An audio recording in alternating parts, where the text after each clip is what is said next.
Hello, everybody. How are you guys doing? San, I'm not sure when you commented earlier before stream, but welcome in. Mama Lion 2022, welcome in. How are you doing? My Draw, how you doing, man? And you two both have an entry into the giveaway, so congrats. I'm like 10:56. Okay. Cool. All right. Well, I'm gonna go ahead and get started. Just do this, and we're gonna try to make these wings look decent. That's our first priority. So I just mixed some heavy warm white with some of this yellow ochre, and we're just gonna start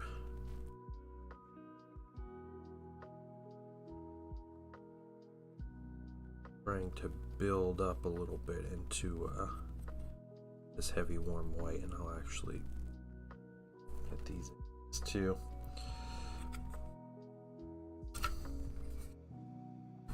This mini is big.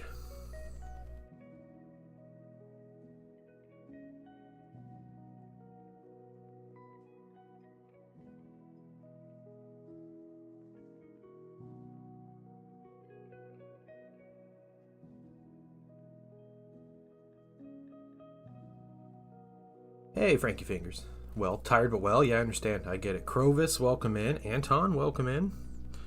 You guys doing? I'll get some names written down here in a minute. Let me just work on this color for a second. How's everybody this morning? Paint off there. All right.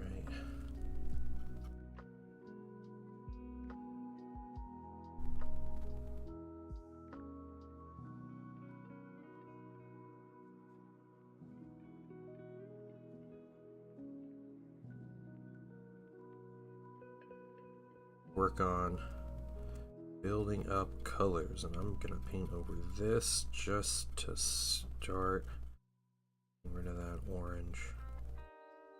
Okay, let's write some names down. Chill's in. Chill. This is definitely a trust the process, and I don't even know how this process is gonna work, but well, we'll figure it out. Wolf and Frankie Fingers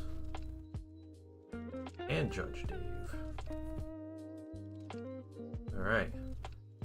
Lots of giveaway entries already. Oh, cool. Where am I looking?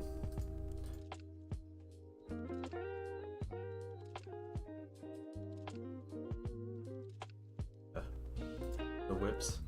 Oh, cool! It's like a barmaid.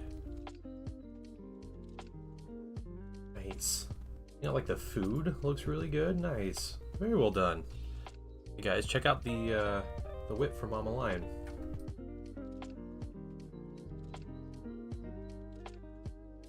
That's really well done so far. Yeah, great job. Great job so far.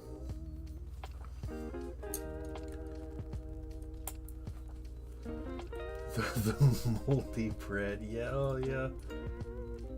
Oh, I see the mold on it now. Oh yeah.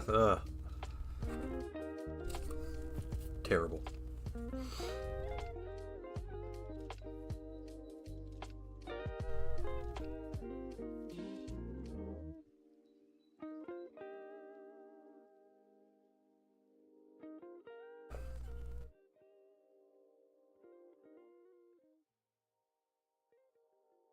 Yeah, a little bit too realistic.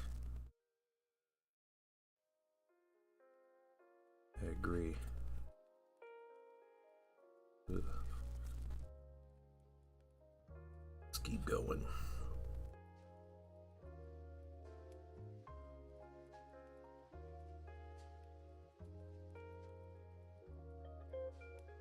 So we got a lot done on this mini yesterday, and I'm trying to finish it today. But something I have to keep in mind is I have a lot of work on these wings. These wings are going to take a long time. Just because wings take a long time to paint. And this mini is not lacking detail anywhere else, so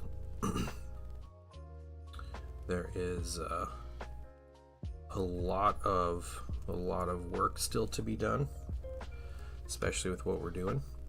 Gives line the ick? Yeah, I bet. I bet it does.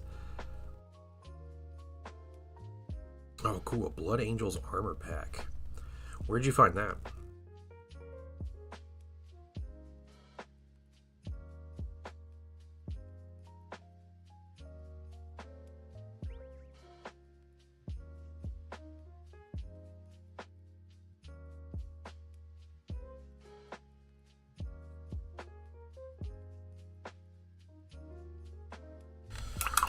Okay, let's keep going brighter and see if we can make this work. Shortcut the wings by snipping them off. Yeah, that's true. And I think this creature would look cool without wings. You know, I don't have any issues with that.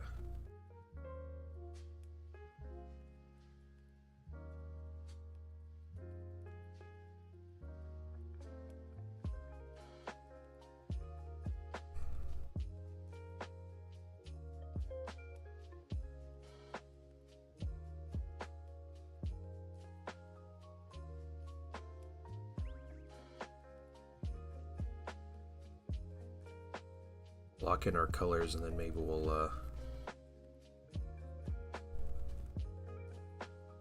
start to we'll start blending it together afterwards.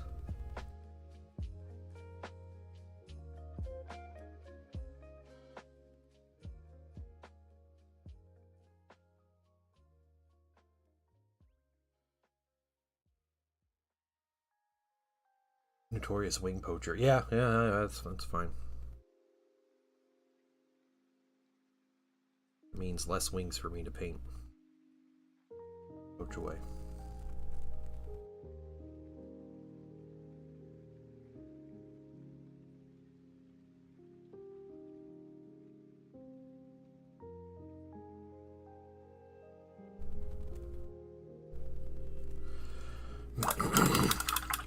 Excuse me.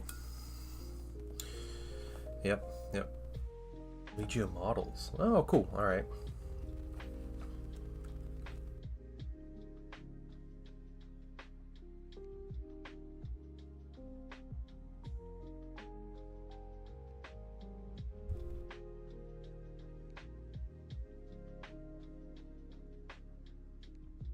Streaming tomorrow. You started your own stream. Oh, congrats. That's awesome. That's exciting. You just painting minis on your stream? Is that what you're doing? Or are you doing anything else?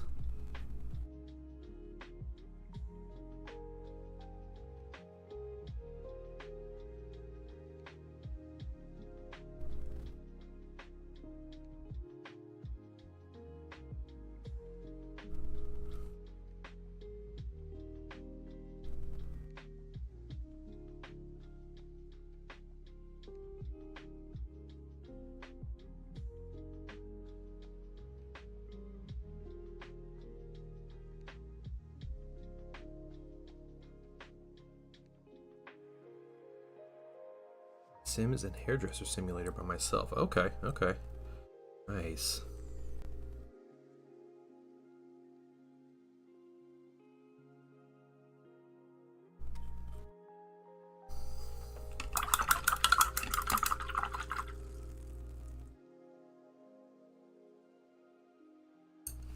That's awesome. I don't know if I would be able to tune in, but give you a follow.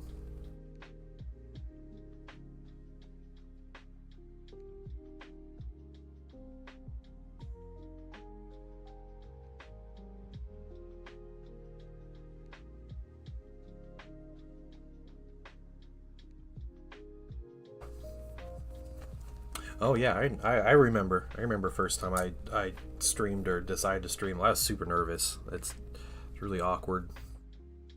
Yeah. You get used to it though, and if you have like nice people hanging out, like it's fine. You just gotta kind of figure out or like find your stride, right? So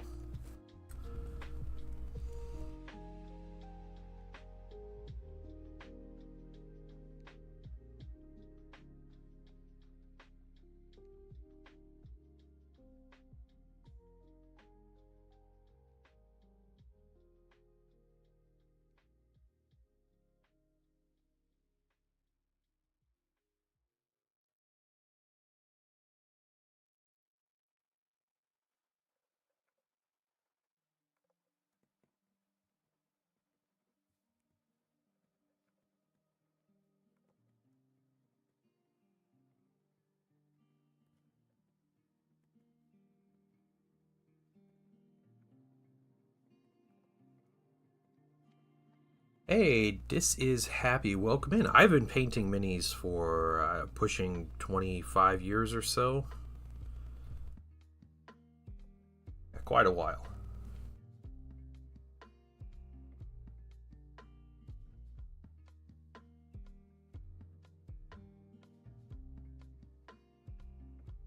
I don't claim to be the best painter or to have, the best skills or anything, but I can normally figure things out pretty well.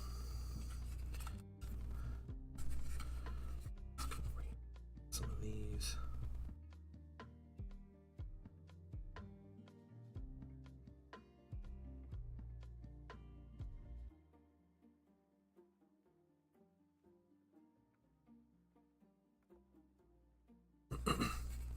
So if you guys see how it's coming together, right? You guys can see it. My favorite faction. So my game of choice at this point is the Horus Heresy, so Warhammer 30k, and my faction of choice is the Thousand Suns Legion. So that's kind of my jam. But I also play like the Old World. I play the Old World, and I have a Vampire Counts army, so I really like Vampire Counts. I have multiple 40k armies, and I have Space Marines and Necrons and Dark Eldar and what else? Got some Gene Stealer cults. Lots of different stuff there. So yeah, I got quite a bit. On Star Wars Armada, I am a Rebel Alliance fan. Star Wars Legion, I am a Confederacy of Independent Systems fan. So droids.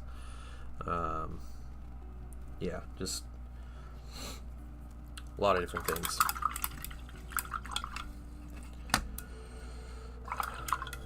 Sure what I like doing. Other people decide to stay and talk. Yeah, that's what it's about. It's not about like you know, like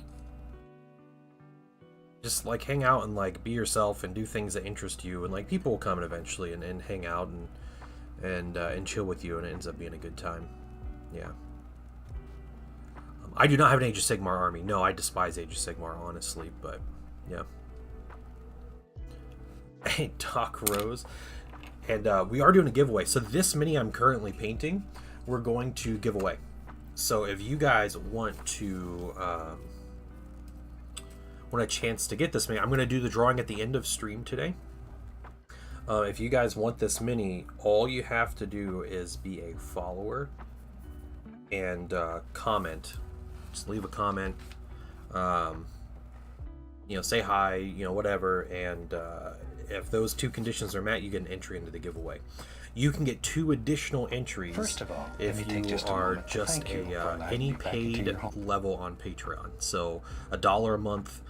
We have other things like you can participate in like our weekly like hangout. We hang out on Discord and everything, and you get 2 additional entries if you do that. So, and Walking Man, thank you for the follow and the comment, and you are entered in the giveaway. How are you doing? I appreciate the compliment.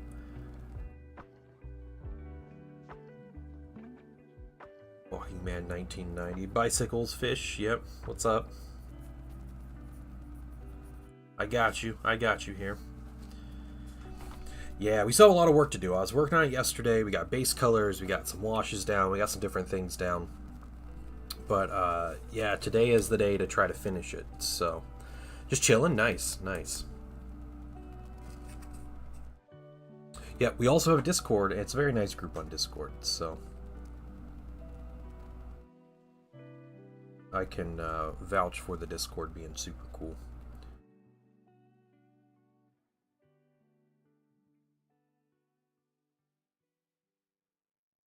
This heavy warm white in here.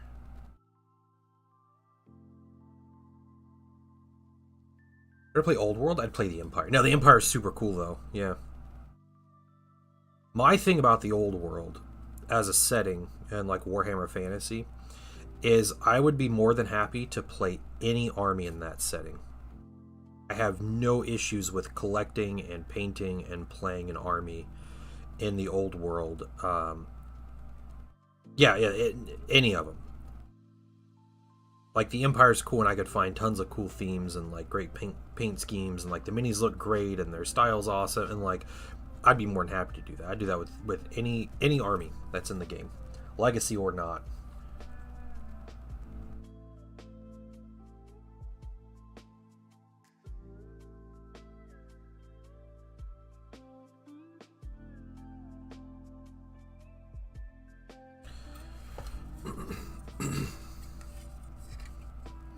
Love of mustaches, yeah, for the Empire. There you go.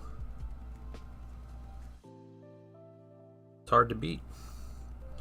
They have awesome uniforms, like they got cool play style. You kind of like vary everything and play all the different play styles you want with the army. So like there's a lot of cool ideas with that.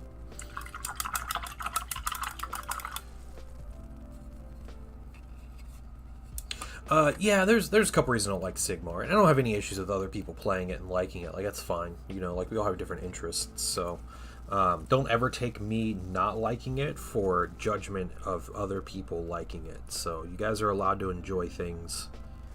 That's totally cool. But I'm in like an old school like Warhammer Fantasy player. So you know I was in on Warhammer Fantasy and I love the game, and you know, seeing GW pull the rug out of it, and I understand there's like financial decisions and stuff, but I love the setting of Warhammer Fantasy. It's great because it's over the top and ridiculous Warhammer, but it also has like a grounded kind of like real world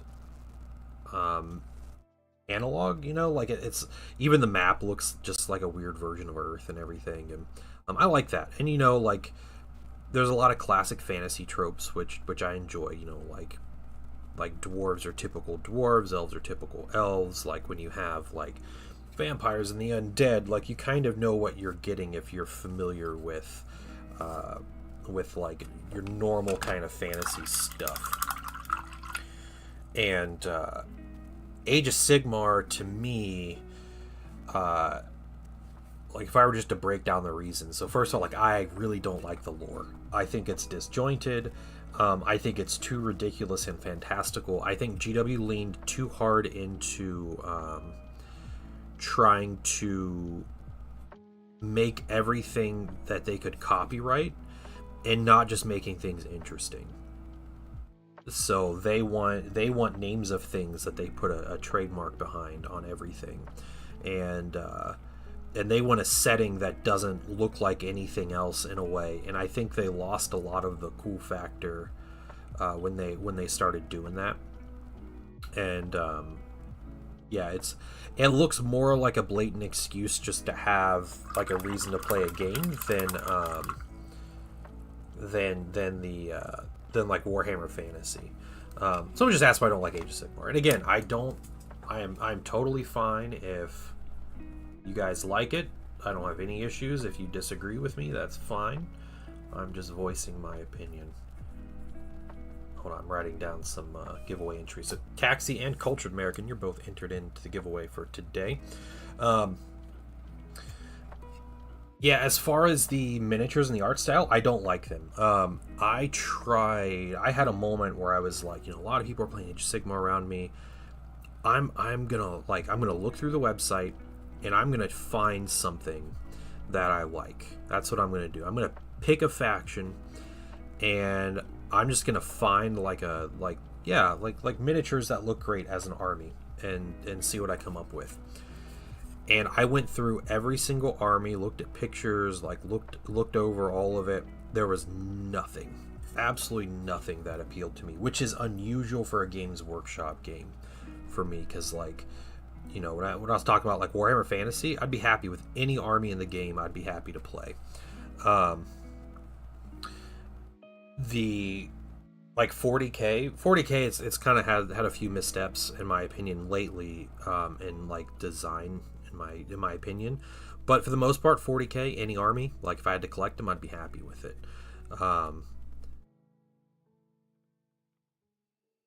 Yeah, the games I play, like I play Middle Earth, and like Middle Earth is you know, a really cool game to me, and I'd be more than happy to play anything in Middle Earth. Yeah, Sigmar, there was literally nothing that appealed to me. A couple of the corn guys from Sigmar. That's cool. Fantastical. Bertoni. Yeah, I mean, that's. I'm not saying that Warhammer isn't, and that Warhammer Fantasy's grounded. So don't like misunderstand me that I'm like I need historical accuracy in my fantasy game. But the like when you have things like Grail Pilgrims, and like the Grail Reliquary and everything, like there ends up being like in-universe lore to me that makes sense. Like, yeah, you have there's some things in Warhammer Fantasy that are too ridiculous for me. Like the Skycutter Chariot for the High Elves is probably the dumbest looking miniature I have seen from any Games Workshop thing, and it makes absolutely no sense, and I would never buy one of those and collect it. It doesn't matter how good it is, doesn't anything. Like if I'm going to a tournament to win $1 million, like I am not bringing a Skycutter Chariot with me. Yeah. No, because they're not dressed up as horses. No, they're pilgrims that because like the Grail Knights are like almost worshipped as like demigods, and so when they die, like people still like follow them, like a cult following, and so yeah, people go crazy and they carry around the corpse, and other peasants are really stupid and they're just like, yeah, this is great. Look at this guy.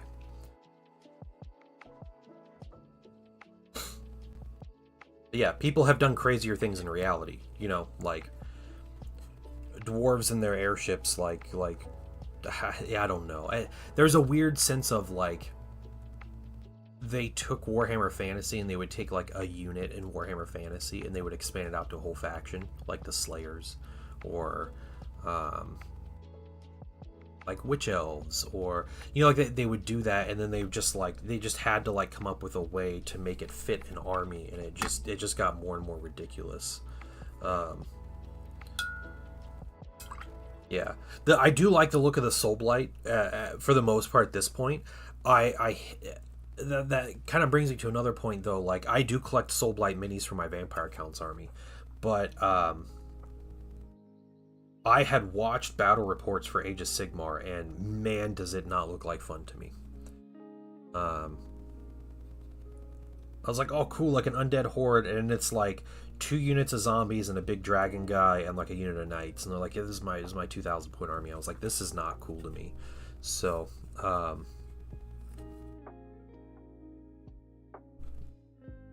yeah, so like even by the time like the new Soulblight minis were coming out, and I was like, man, these just look like Warhammer Fantasy minis, with circle bases. Like that's pretty cool. And then I watched some games and I'm like, ooh, no. Was one of the better game systems? Yeah, I don't know. I mean, you hear like everybody has their opinions on what is good and what isn't. And I think as far as GW games go, it's down to like what kind of feel do you want to get from your game, because Games Workshop doesn't create really good games. Like I think we all understand that. 40k 10th edition using fantasy minis, yeah. Yeah, I think more understanding the type of like game you want to play, and then that's how you kind of form your opinion on GW games.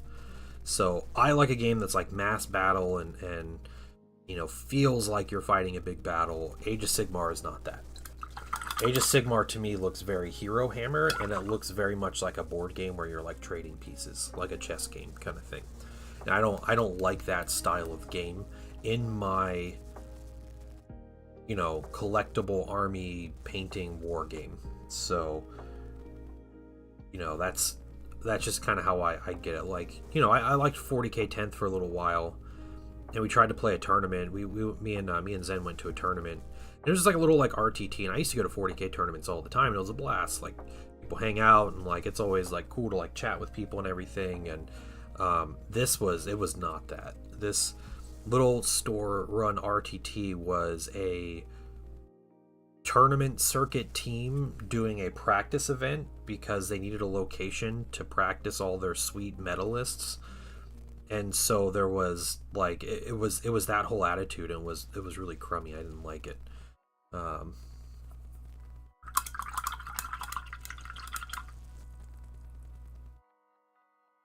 Yeah. And how models look cool, but I think it's dungeon crawler magic look I like. Yeah, yeah. Yeah, that's fair. Yeah. Yeah, some of the minis I just really don't like. And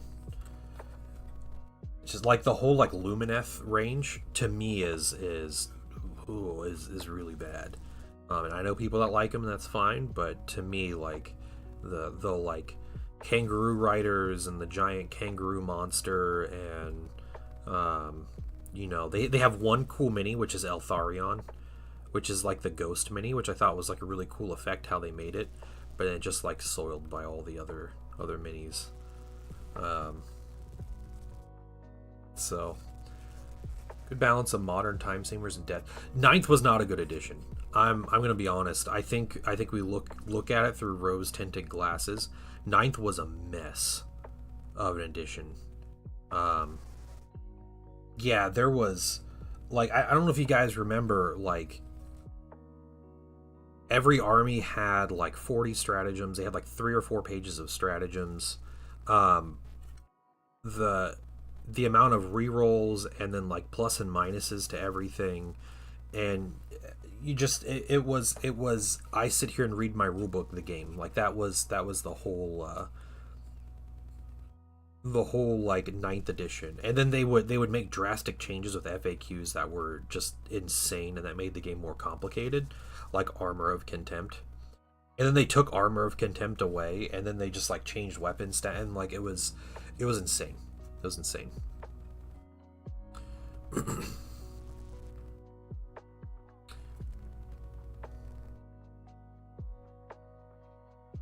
Yeah, I think it's funny they talk about they took away rerolls out of the game, and there are more rerolls in 10th than I ever think there were in 9th. Which is interesting. Paint Meets Plastic, what's up? You haven't played 40k since 3rd or 4th edition, yeah. Yeah, 5th edition was definitely my favorite. And that might just be because I had, I played it a lot and probably have the most fond memories playing that game. I played a 5th edition game recently, and I remember there were still issues with it. There were still crazy issues with 5th edition. So, I don't want to say that like 5th edition was perfect or any edition, because they're all pretty bad overall. Like that's just kind of how GW games go.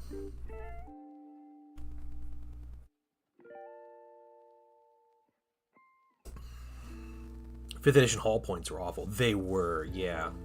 Well, no, hold on. 5th edition didn't have hull points. 5th edition, it was glancing can't wreck a vehicle unless you strip away every weapon and immobilize it. Then it gets wrecked. Otherwise, penetrating hits are they have like a really bad, like poor chance of actually wrecking a vehicle. So vehicles were very tough in 5th edition. Very tough. So it made it difficult for factions like Tyranids that had horrible anti-tank.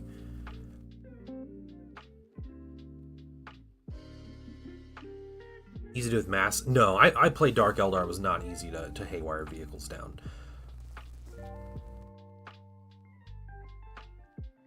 GW models are some of the best they've ever been, which is a strong contrast to the rules writing. It just gets lapped by other companies. Yeah, GW's rules writing have always been subpar. It's always like the secondary thing, right? That's never what they focus on. So, okay, here's what we're gonna do. We are going to wash on this once all these are dry, but in the meantime we can try to do some stuff. I need to figure out, I'm going to dilute a wash a whole bunch. That's what we're going to do. Let's get out that and that. Hey Houtini, what's up? We got an entry into the giveaway.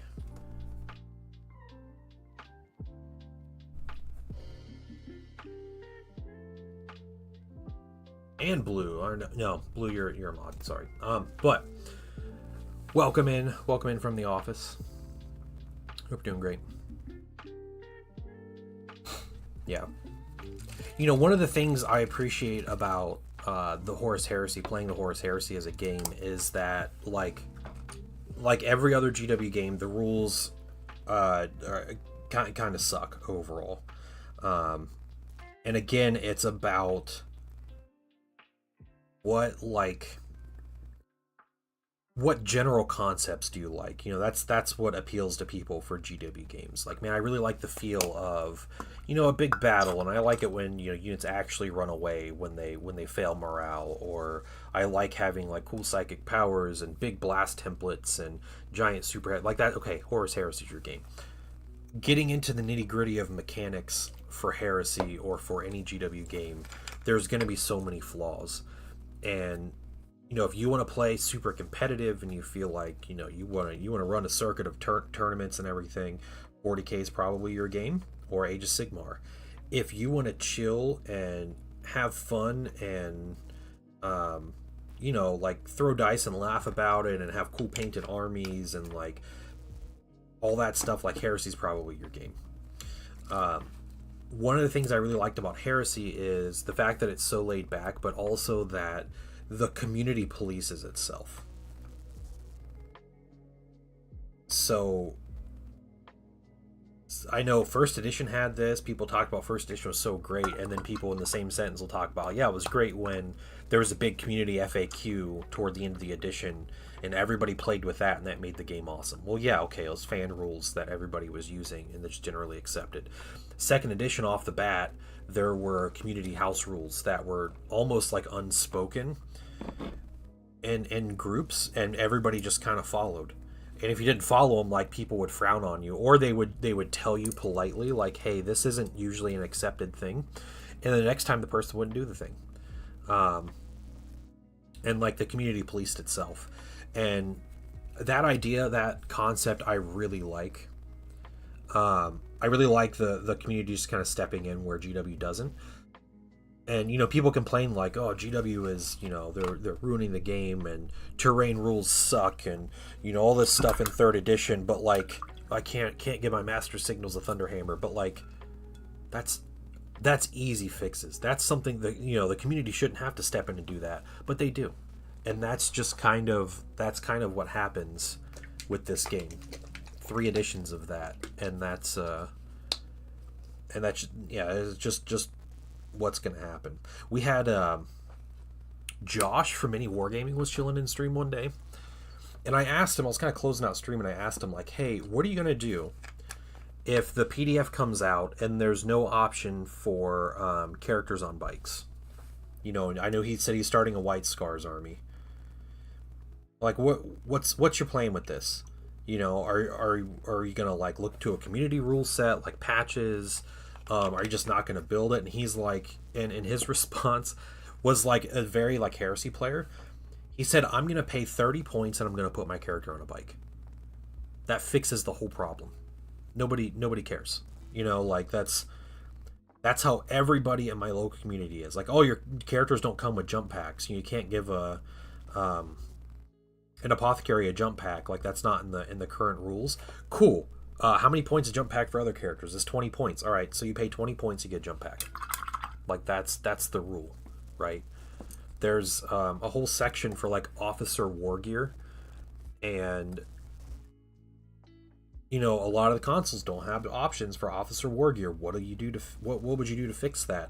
You just give them the option to buy the war gear.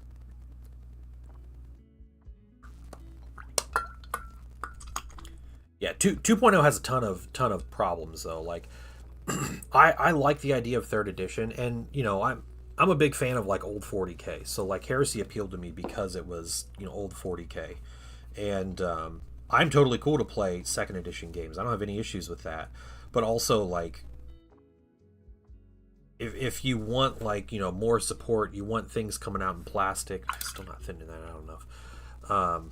Like third edition is where people are going to go. Like, old editions never stick around like that. Yeah, I like 2.0 because of the nostalgia factor.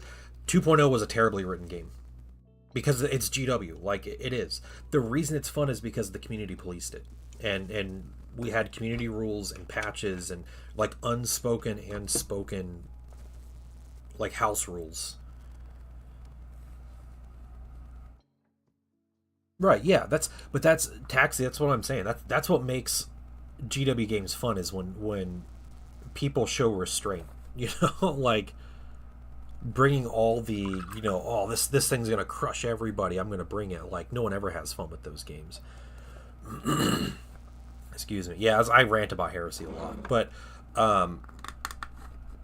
you know, if you don't like the mechanics of third edition, then, you know, don't play it. If you have people to play second edition with, then don't play it.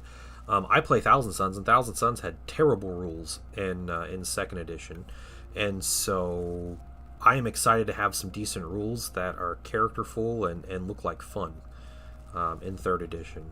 And I like a lot of the mechanics they introduced. I think if I had my choice, it would have just been like a 2.5, and they just would have, you know, revamped some things from second and stuck with that. But, you know, if GW thinks they need to release new rules to release plastic minis, then I'm okay with that.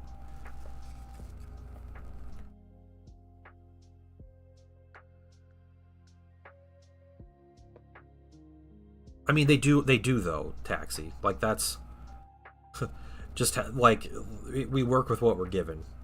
I'm not saying it's ethically or morally okay for GW to just not invest any money in their rules writing when they make games, right? But that's what they do, and you know, I have had way more fun playing Heresy as a house ruled game than I ever did with like 40K as, you know, playing it by rules as written. We do that all the time too. Like, we played Zone Mortalis. We had a Zone Mortalis event, and we have a player that plays Solar Auxilia. And in 2.0 Solar Auxilia, the Void Battle and Armored Specialty soldiers were so bad in Zone Mortalis, which is Void battles, that like they were literally unusable. You couldn't bring more than one squad, and since their squads were so cheap, like, it was impossible to field an actual army in Zone Mortalis for Solar Auxilia.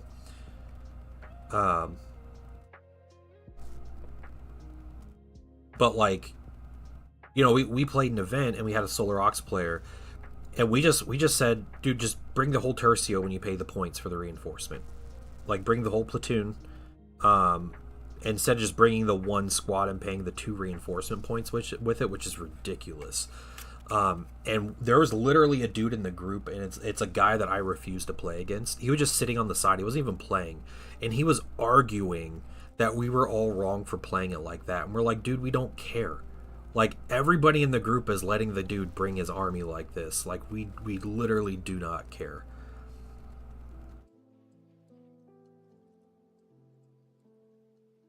Yeah, and Solar Aux got a super glow up in 3rd edition too, so I am excited to maybe collect some more Auxilia minis. Be a lot of fun. Yeah, Blood Angel Horse Heresy for a while. The model's unique and ornate. Yeah. Yeah, Heresy uses templates. Yep. Yep, they still use templates. Yeah, there's some pretty ridiculously sized templates in a Heresy. Like, there's units that use the old Apocalypse templates, if you remember those. So those show up.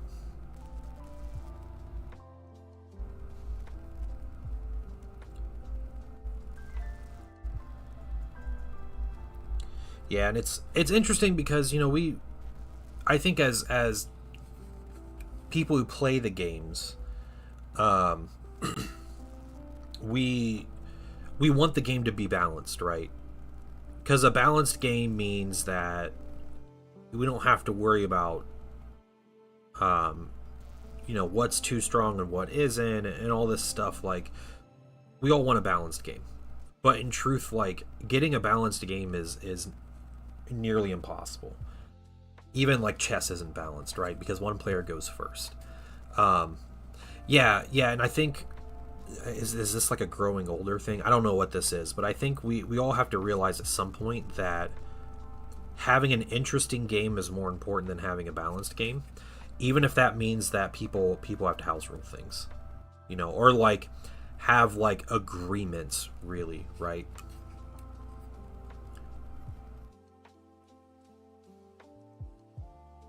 And I would much rather have a game where it's like, hey, we don't bring Primarchs unless, we ask our opponent before we bring them. Or if we're going to bring any Lord of War, like we talk to our opponent, we tell them about our faction before they make their list. And, we don't bring more than one heavy weapons squad and, one dreadnought per 1,000 points. And we don't bring artificer armor on sergeants. Like, all those things are just house rules, right?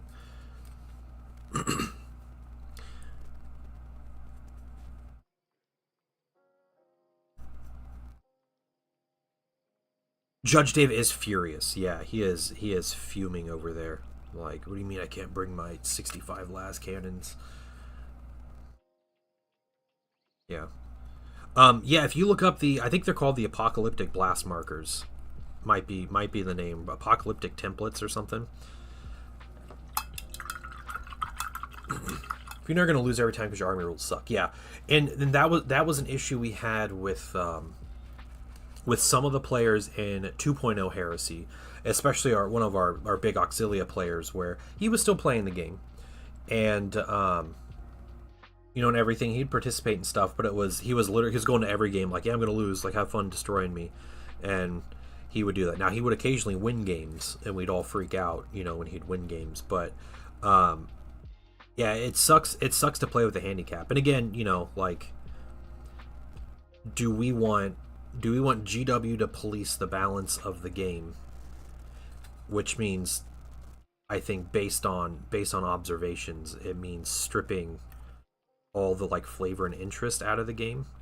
Or are we fine as a community just to say, like, hey, I'm playing Auxilia, I'm not going to bring this, or like, I'm they're going to play a strong list and I'm not. And yeah, use Wart Talons as assault squads. Yeah, I mean, that's lawfully appropriate for Night Lords. They got their Night Raptor squads. Yeah, community will balance it. Yeah, if that's the game they make, if people want the game to exist, then they'll do it. And yeah, like I said, I overall like the rules for third, even though it would not have been my choice to move to a third edition. I do like the majority of the changes that are there. But yeah, it kind of is what it is, and I think in a year from now, I think third edition is gonna be, like, really well received. I think people will be really happy with it. I think we're gonna be excited that we're getting, like, plastic Legion units and all kinds of cool stuff like that. But I think it's, people don't like change. They don't like the way things are, and they don't like change. But also, I understand the legitimate complaints of, I built all of my Varigear Terminators with Thunderhammers and Lightning Claws because it was the most powerful option I could give them, and now they took away those options, so I'm angry. That's more of an exaggerated example, but I get it. People don't want their options taken away. Yeah.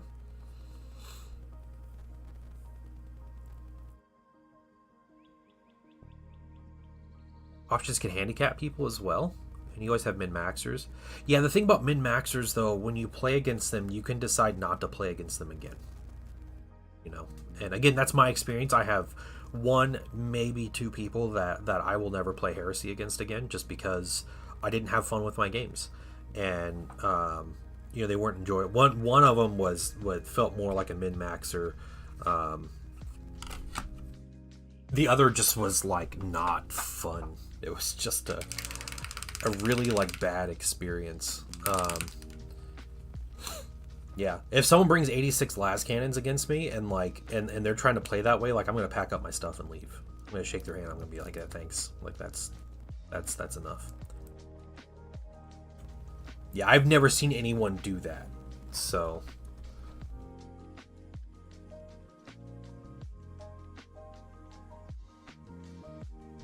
the knights, yeah. Yeah, we hear the horror stories about someone. I've never heard about a tournament happening and someone at that tournament bringing a Fury of the Ancients list. Sorry, did you bring 35 last cannon? I don't think you brought 35 last cannons against me. Sathy. What's going on, dude? Hey, I'm gonna enter you in the giveaway here, Sathy. And Isidore, what's going on, man? Isidore and Sathy. Welcome, man. Yes, 55. Yeah. No, it's fine. The last game we played, Sathy, I brought those militia and they just got wrecked. And also, like, I did have really bad luck with the Cathay blades I brought. They just, like, got out of the transport and he just, like, nuked them. So, no, it's fine. No, this is not a channel points giveaway. Don't worry about that. This is a, just show up and comment and be a follower and you get entered in the giveaway. So, you nuked them with bolters. That's what you nuked them with. Like on Overwatch. That's wild. Okay, here's what we're gonna do. We're gonna try this. Seraphim, welcome. The pale skin. How do you handle painting the lightest regions of the pale skin? Paints turn chalky consistency. Yeah, so okay, the chalky consistency is a thing, Seraphim. Also, thank you for coming in.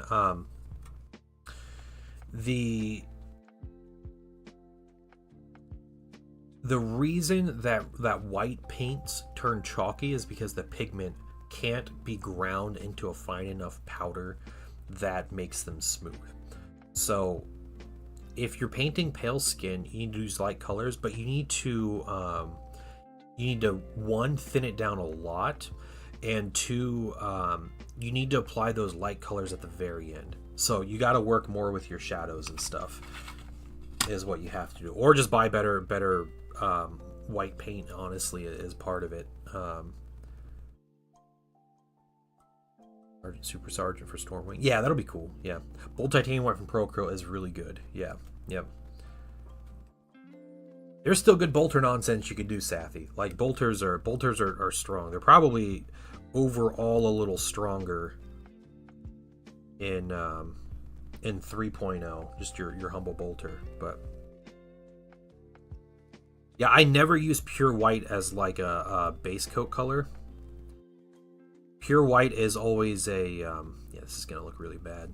This is more trust the process, guys. It's always like a final highlight for me because it's the pure white. It's too much, right? It's too much white, too bright. Doesn't look natural. Domitars look good. That's cool. Mechanicum look really good. The Mortal armies overall are looking really solid. I'm excited to see Militia. What happens with Militia? Baby food wings. Yeah, they're pretty egregious right now. Yeah.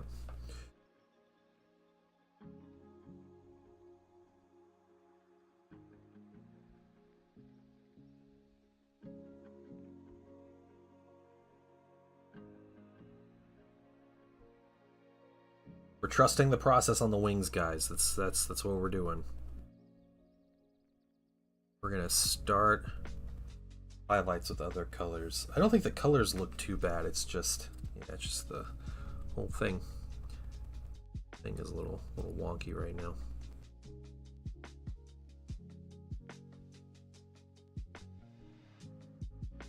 And Seraphim, if you're a follower, then it's just a follow and a comment, and you get entered into our drawing to win this mini. Thanks for the follow. All right, I'll get you in. Bottle, I'm just not too familiar with mixing paints. Yeah, you don't necessarily have to mix paints either. Mixing paints definitely helps with that. But yeah, the lighter the pigment you get, the more like white pigment it has in it. Normal paints, and white pigment is. It depends. There's a couple different materials that companies use for pigment. Titanium is the best, but titanium is expensive. However, Procro uses titanium, and that's the best. We used to use lead for white pigment, and lead is a really good white pigment, but lead is also super toxic, so we don't use that anymore. Lead can be ground super fine. It makes for a really smooth white paint. But since we don't use that anymore, you have to find like substitutes. All these companies are finding substitutes, and it just makes for a really like not great white paint overall. or it's expensive to make it good.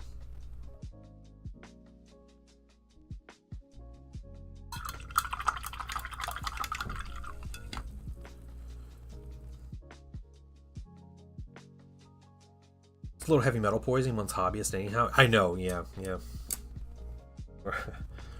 We're all in the same boat here, right? We're gonna get... What color am I using? We're gonna get some bright ivory. I think that's our color.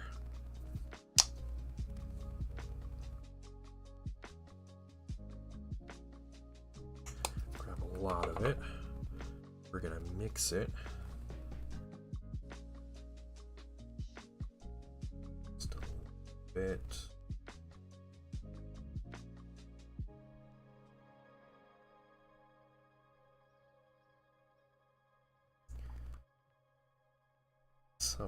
Okay.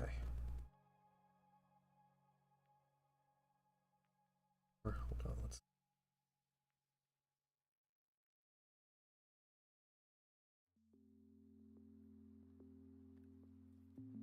Just mixing some colors here. Good.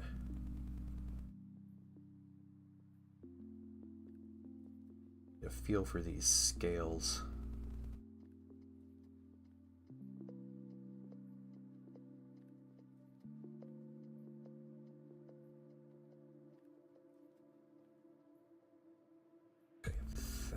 Should be good. Let's try that. Yeah, microplastics, fumes.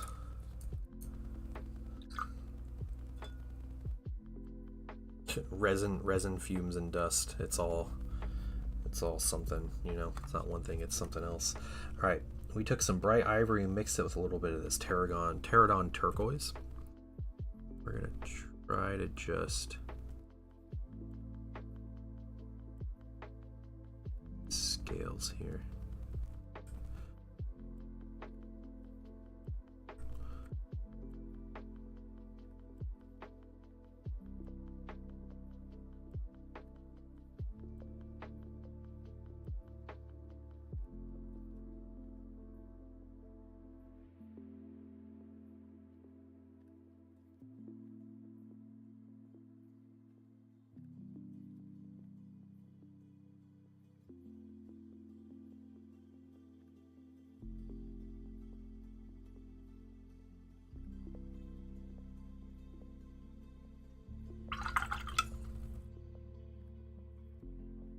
The weakest of my flesh, it disgusted me.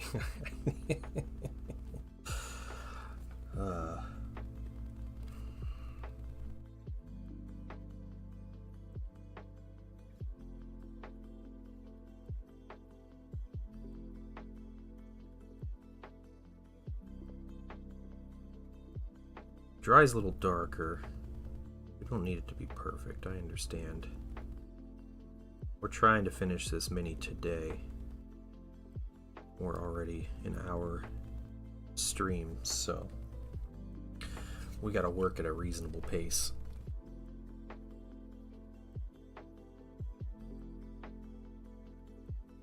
This wing's to try. I probably shouldn't put my arms on.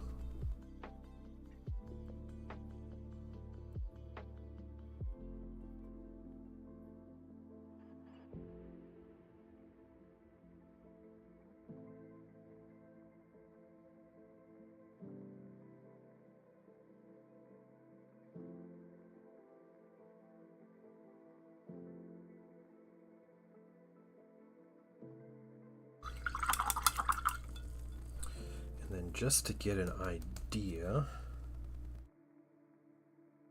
let's see if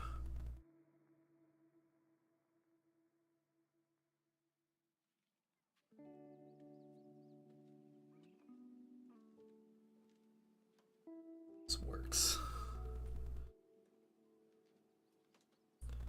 It sucks and I don't know what to tell you guys.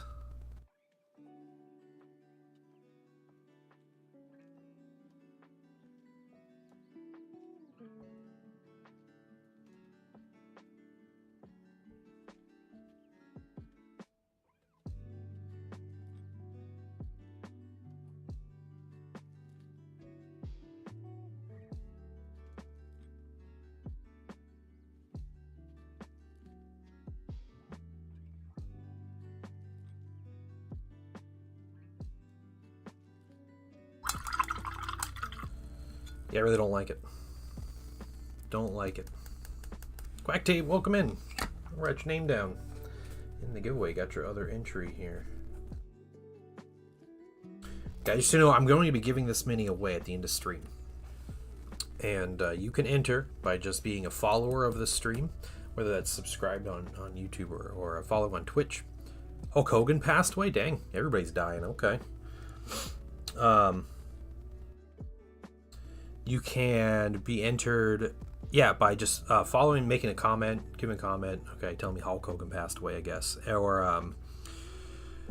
Or if you want 2 additional entries, if you are a paid member of the Patreon, you will get 2 additional entries. And Patreon is the way I actually pay for these giveaways and stuff. So you're supporting my channel, but you're also giving yourself a better chance of winning. Ozzy, Tamiya, and Hulk Hogan. The founder of Tamiya passed away the other day too.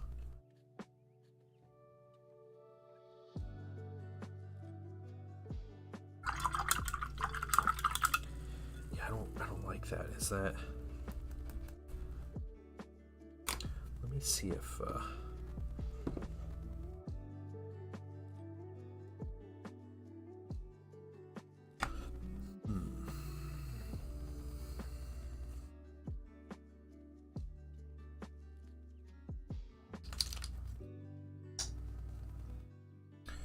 Just pure bright ivory would look okay.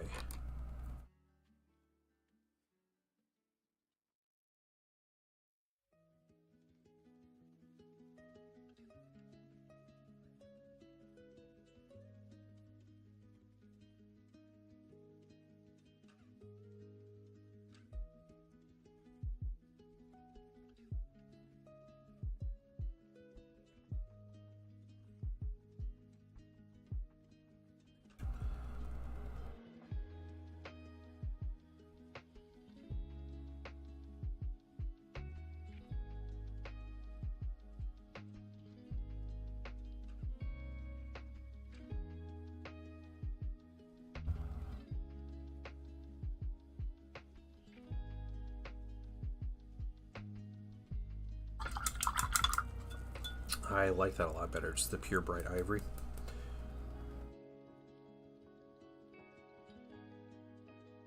Difficult to see on camera, but I'm calling it. I'm saying it looks good. All right, and the rest of this.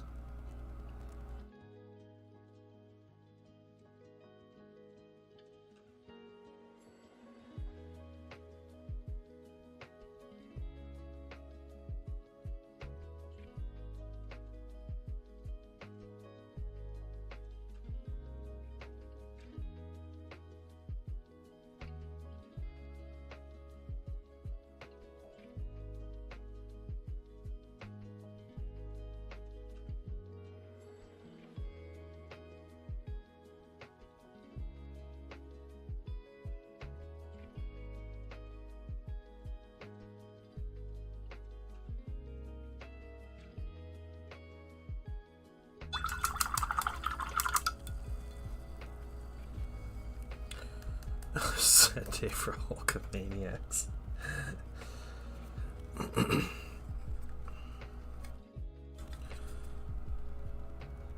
Oh man, never a fan of Hulk Hogan.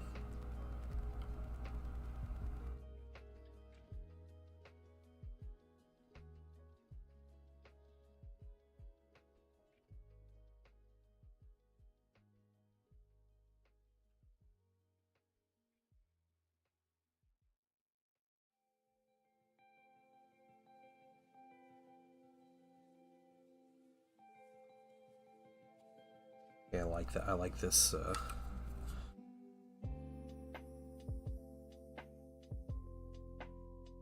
Smaller highlight, just this bright ivory. I think that works a lot better.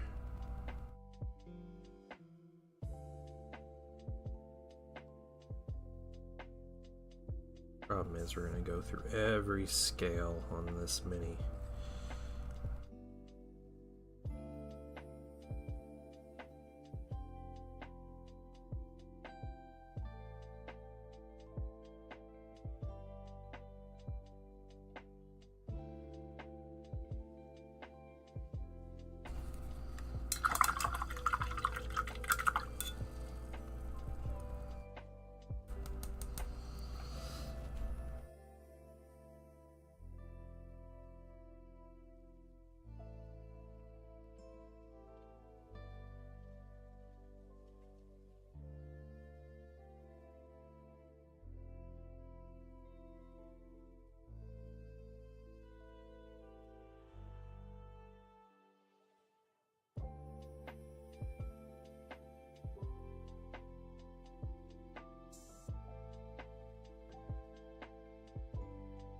It's that I like the music a lot.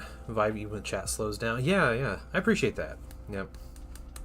I listen to this music like 15 hours a week.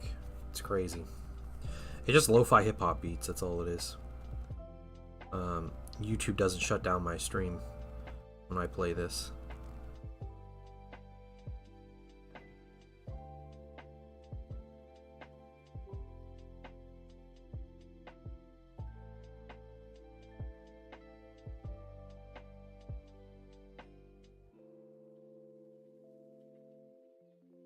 I think I have a setting on my OBS where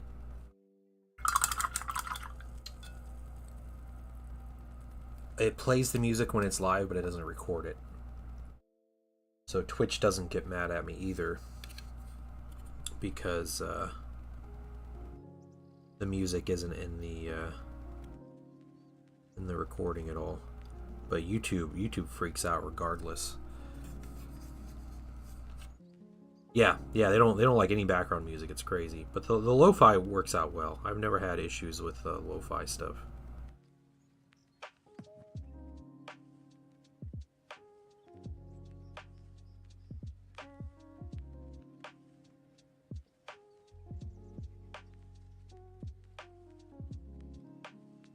Good body doubling stream? Until I start talking about it. See, look, bringing it up again. Look at that. Culture American loves Rogue One, guys. He's right to do so. It's a great movie.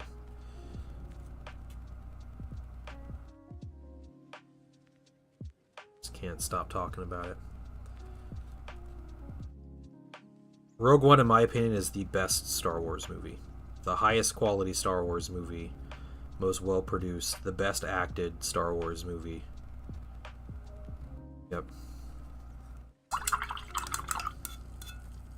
It's great characters.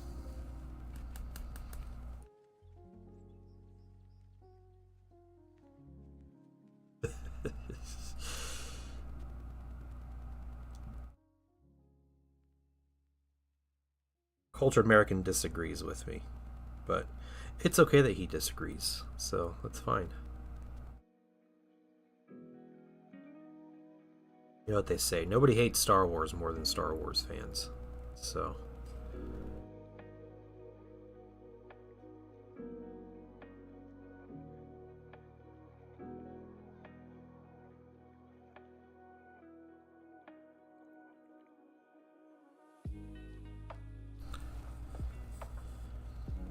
That's right, yep. Yeah, Andor might be the best bit of Star Wars media, period. Andor is a quality show.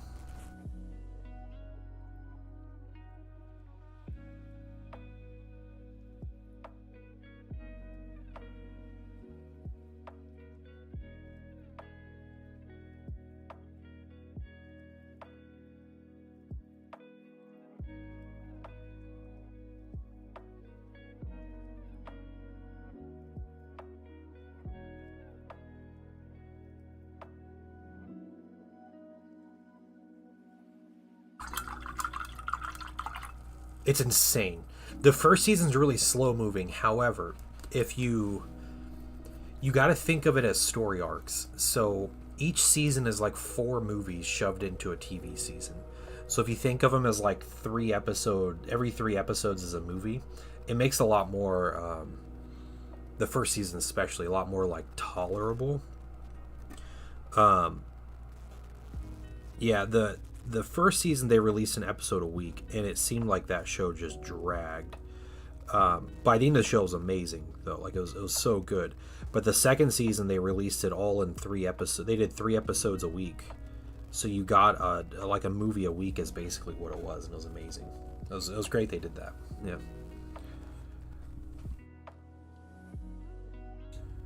Have issues with a movie that can't remember the name. I'm sorry you can't remember the names of characters, man. That's I don't think that's the movie's fault. They mention their names and they do things, so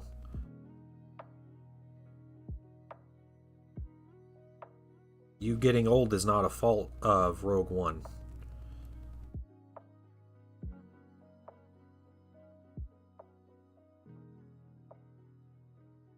I'm doing great, Raja. How are you? I'm gonna get you in on this giveaway.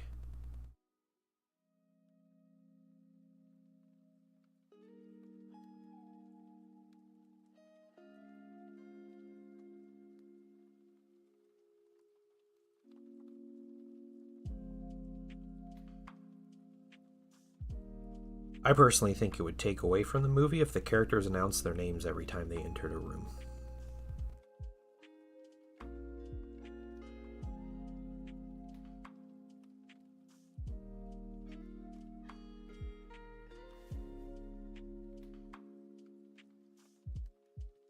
We're just,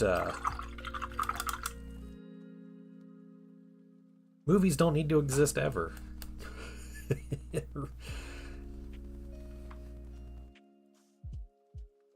Yeah. Yeah, they're not as memorable as core Star Wars characters, because those characters get, like, 3 movies at least.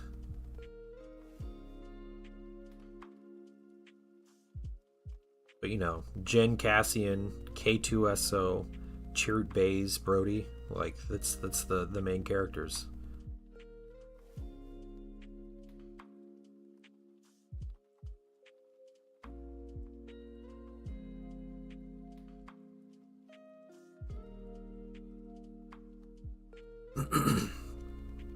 Yeah, that movie was made when so Disney got the rights to Star Wars, and they had this idea of doing these movies that were like smaller, like sub stories. So they wanted to explore like different parts of the galaxy that you wouldn't see in like a core story. And originally it was going to be, they had a Rogue One movie and then they had a Boba Fett movie, and it was going to be, yeah, like Boba Fett after, that ended up turning into that like really weird and not great TV show. uh but Rogue One was like the one, that actually made it to release and everything, and so it was like a smaller story, except it still had like a huge impact on the actual lore and everything. But it was trying to get like characters that you didn't see, so they didn't have to stick with the episodes and all the other like weird things. So yeah, see, Culture American, this is where I know there's a problem here. Boba Fett show is pretty terrible.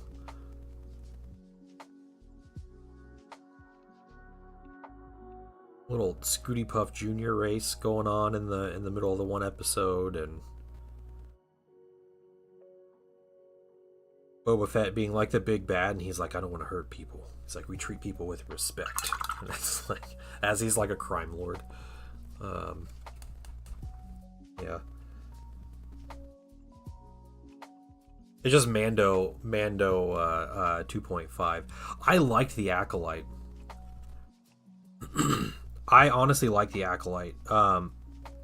It had weird problems that a lot of Star Wars shows have, but the Acolyte has probably the coolest lightsaber fight in all of Star Wars.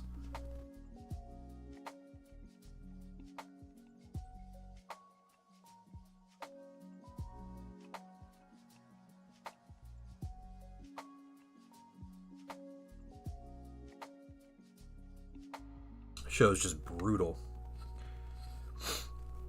No, the prequels didn't have a better lightsaber fight than that. That 5th episode of the Acolyte, that was supreme lightsaber duel. Absolutely brutal. It was great. I love the prequels though. I'm all about the prequels.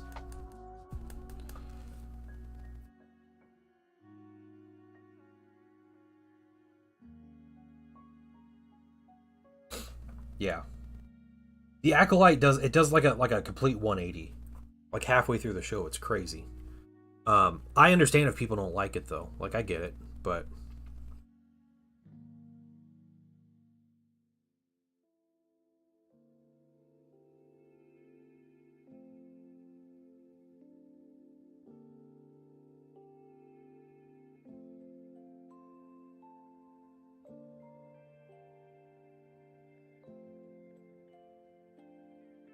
So my first date with the painting wife was going to see episode 3 in theaters when it came out. I remember we were talking, and the movie had just come out, and we decided that yeah, I waited to see it, and we said we were going to go see it together. So I found out she was a big Star Wars fan. So that's what we did. We went to movie theater and we watched episode 3.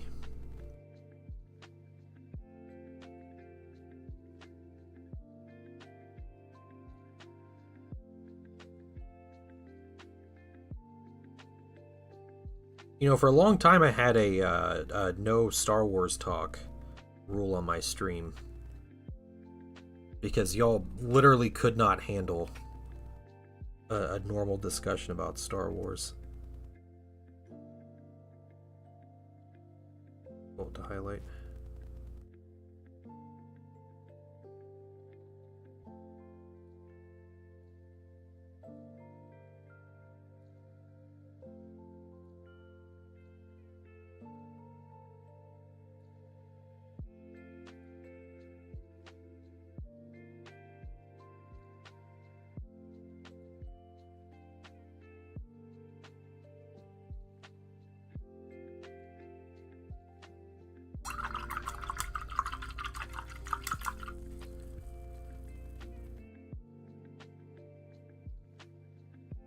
I'm pretty sure movies didn't mention Sith haven't been around for millennia, but Acolyte's like 200 years. Yeah, I think the idea was the Sith are in hiding, right? So there was like 1,000 years before like current Star Wars, it was like the rule of two, right? Where the Sith were like wiped out and there was only one master and one apprentice. And so they hid for a long time. And yeah, so the Acolyte, they put Sith, which you could say is a retcon because someone saw Sith, but it's also a thing like they even like put at the end of the show where like they don't tell anybody, like they keep it all hush hush, and that's like the whole show is like the Jedi are like super corrupt and like politicking about the whole thing, and like just trying to make themselves look good basically, but they do like horrible things. So yeah, so when, Yoda says we haven't seen a Jedi or we haven't seen a Sith for 1,000 years, like he never hears about it. Like he's alive and I think he's still the Grand Master of the Order at that time, but he never hears about it. Like no one ever tells him about it.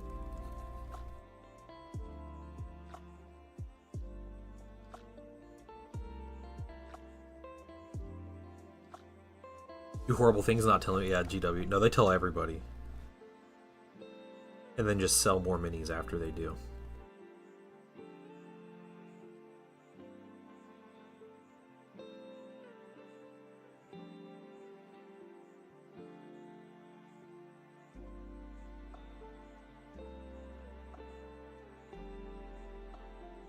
Yeah, the Acolyte had an issue of and I think this happens with a lot of TV shows anymore. And I think the internet and social media has perpetrated this a lot. But a normal, well-made TV show will have mysteries and will make you ask questions and will maybe answer some of those questions by the end of the season. All right. And the Acolyte, I think, was the biggest victim of, they're in a different era and it's like a new setting and everything. And every single week, I saw outrage from people saying, oh, they retconned this and they ruined this story and they did this because this person did this. And then the next week, the next episode would completely explain how that wasn't the case. And it was just week after week of people freaking out about everything being ruined in Star Wars because A or because B. And then, by the end of the show, there wasn't any of that. But, everybody on the internet who, makes money or needs clicks or needs whatever, like they got their opinion in and everybody listened to them. And it was like that kind of thing. Yeah. Like Lost. Yeah. Unsustainable structure because the apprentice, I think that's kind of the idea, right? That's the Sith in general. Unsustainability.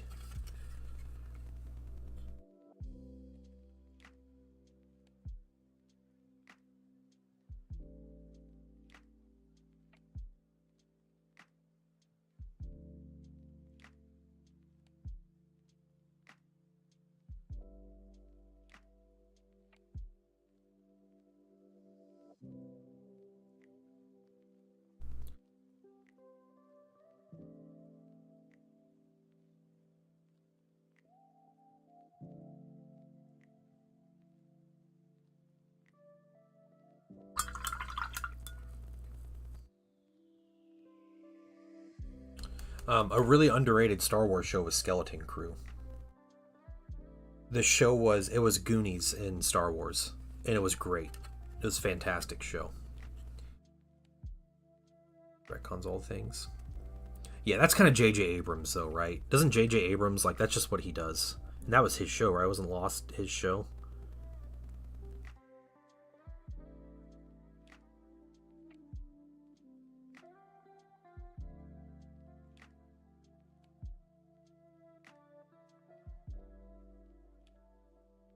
The Goonies, yeah, yeah. The Goonies is a great movie. That's a classic movie. But if you watch Skeleton Crew, which is the Star Wars show, I think it came out was it last year, 2 years ago at this point. Awesome show. It's just Goonies in space, and it's great. It's literally like a pirate ship story, and looking for lost treasure with a group of kids, with like a Star Wars skin, and it was awesome.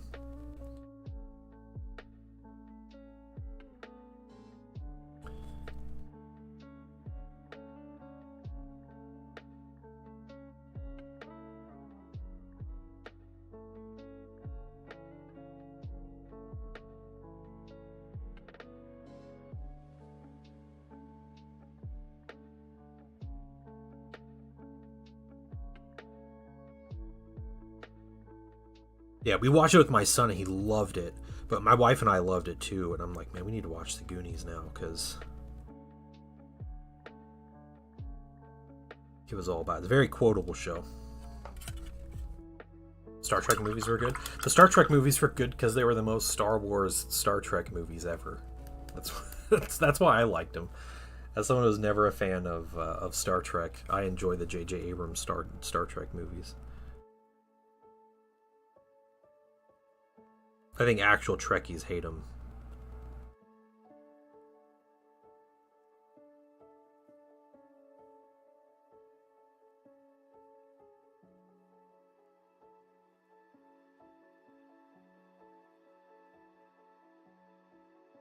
I'm trying to get in here.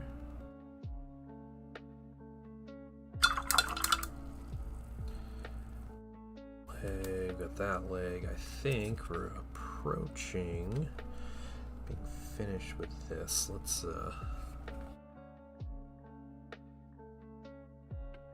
good.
Feeling this, all the orange on this mini is going to be a bit of a process.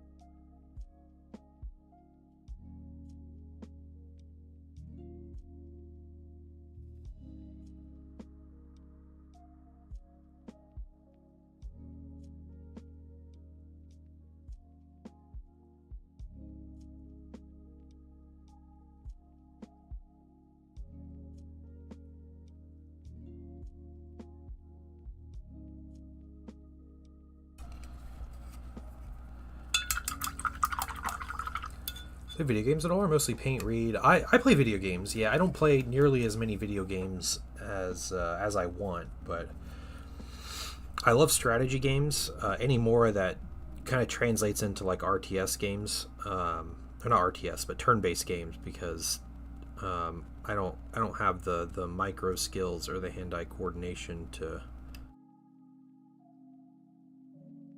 play like actual RTSs, but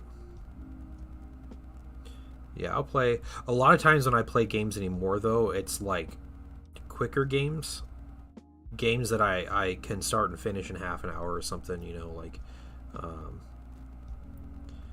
I'll find, like, I've been finding some good, like, kind of indie games and stuff like that mess with. I do like tower defense games too. I think that's like an old like Flash games habit from when I was a kid, like playing games on like Armor Games or Newgrounds or whatever, like all those websites with all the Flash games.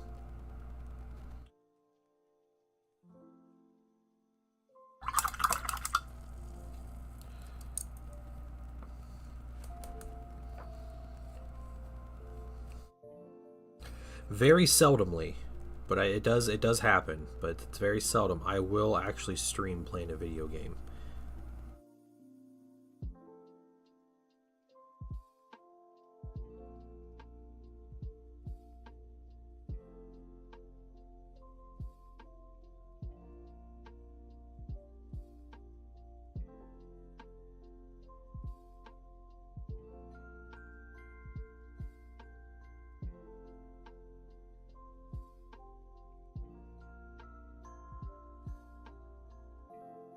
Armor Games is great, yeah. Age of War, yeah. What was the one? Was it Age of War? I can't remember. If it was Age of War. Age of War was the line attack game where you had the different fantasy factions. Was that it? And you had to like conquer the map.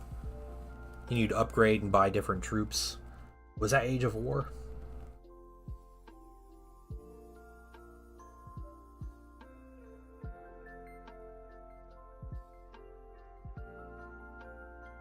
Because yeah, I really liked that one. That was a good one.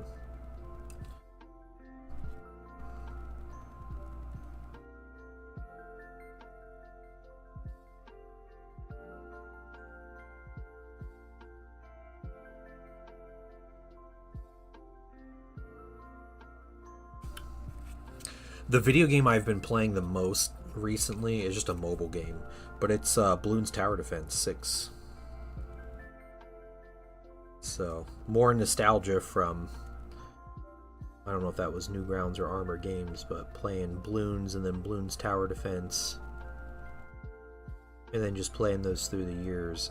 And yeah, the mobile game is solid.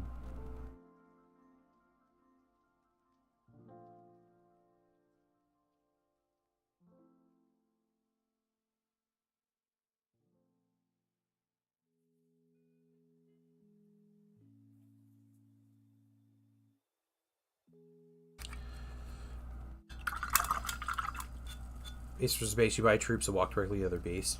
Oh, that's the one with the new age. Okay, I know what you're talking about. Yeah, that game was fun. Yeah, can't remember the game I was thinking about. It was like a fantasy setting. You didn't have bases, but you would take down health when your troops got to the other side. You get like halberdiers, or like you could play as orcs or elves or dwarves or humans or undead or whatever, and yeah.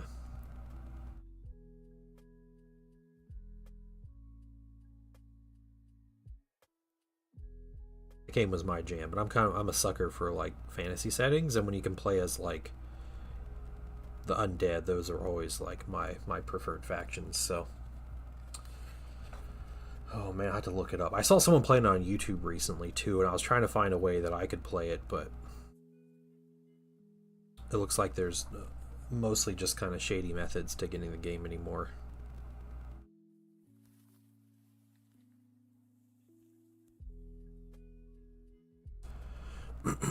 Total War 3. You're talking about Warhammer Total War? I'm a huge fan of Warhammer Total War. But I've been a fan of Total War games since the first Shogun, which was like their original game.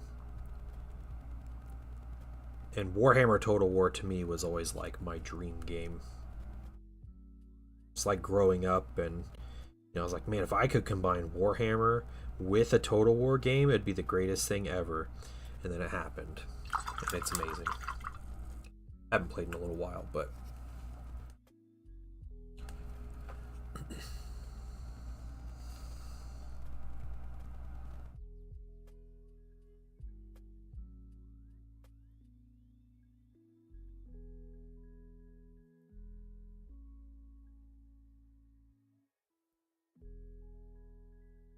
Warhammer 1? Yeah. What factions are in the game? There's like 25 different factions. So, like, is there maybe 20, 25 unique, like, races in the game that you play with all their own unique mechanics and um, units and style? Like, everything is completely unique with all the different factions. And there are over 100 what are called legendary lords in the game. So when you pick like a race, say you pick high elves, and you want to play as high elves. There's also wood elves and dark elves, but we're just talking about high elves here. High elves, I think, have 7 legendary lords, and so 7 different characters you start with. But what happens is when you start with a character, they have a unique location, and they have all their own unique mechanics in the game. So you have 20 plus factions, and then each of those has at least, I think the lowest amount is 4 legendary lords. And there's over 100 or 100 legendary lords in the game, and each of those legendary lords have their own unique mechanics and everything. So there's just tons of variety in playing the game. Giant world-sized map. Yeah, a lot of DLC for the game. So that's how you get most of that stuff. What's pretty neat is there is a Warhammer Total War 1 and 2. And both of those games at this point are just a DLC for the third game that add new like factions and lords and stuff. So all the factions that were in the first game, if you buy the first game and you own the third game, you can play with all those factions in the third game on the third game's map, which is just expanded from the first two to point where it's like a worldwide map. Yeah, it's wild how the game is all connected. All the DLC for the first game, they carry over into the second and third game. Same with the second game into the third game.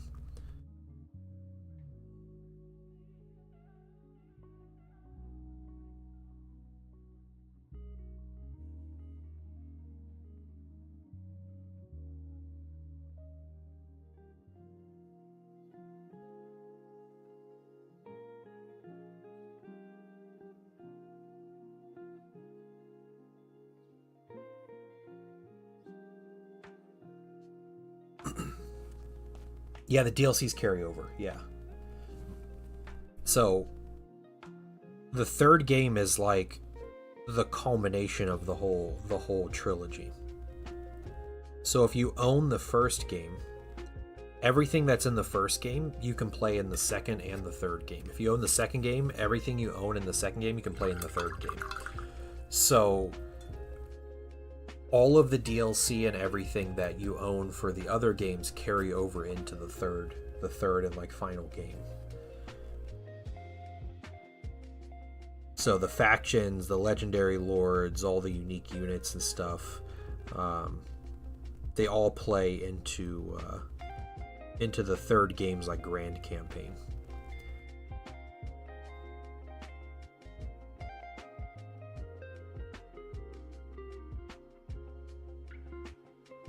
Yes. Yeah, everything is huge in Total War 3, yeah. It's a massive game. Like I said, there's over 100 starting characters that are all unique and have, unique faction mechanics and unique abilities. And it's not like you play a character and you play him for, 20 minutes or an hour and then you move on to the next one. It's a campaign that spans dozens of hours, like, for each character. Like, at a minimum.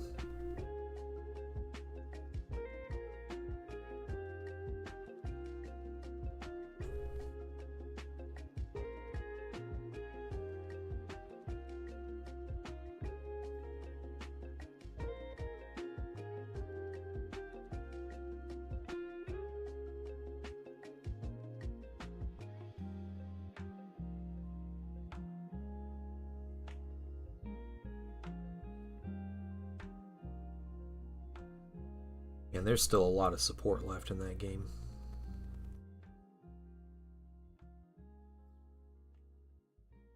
Okay, that, so scales and some highlights here. Yeah, it's a lot different than Dawn of War. So Total War is there's a lot of, it's like kind of two stages. There's like a turn-based system, and then there's a real-time battle system. Depending on the Dawn of War you played, you might think it's like a similar feel to Dark Crusade, but there's a lot of differences. So you're building an empire, and you'll take cities, and your cities will have turns. Every turn you can build something, or like it's takes multiple turns to build buildings, and you'll get better economy, upgraded units, more technology, those kind of things. You get all those little options, and you'll build up an army that'll go around with a general or a lord. And then when you meet another army, excuse me, or attack an enemy city, you'll go into one second, guys. Oh man.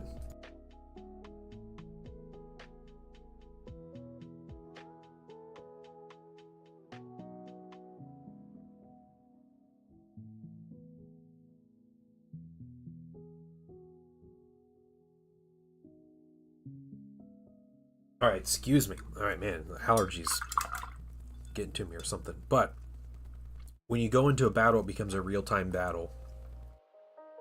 But in a battle, there's no you don't build buildings and train units in the battle. The battle is whatever units you brought to the fight, those are the units, and you'll deploy them. So you get kind of a deployment phase, and then you'll fight the battle. And the battle's in real time. The battles normally are pretty quick. You can slow them down and everything. Like, you can fight them in slow-mo and everything if you want, but yeah, so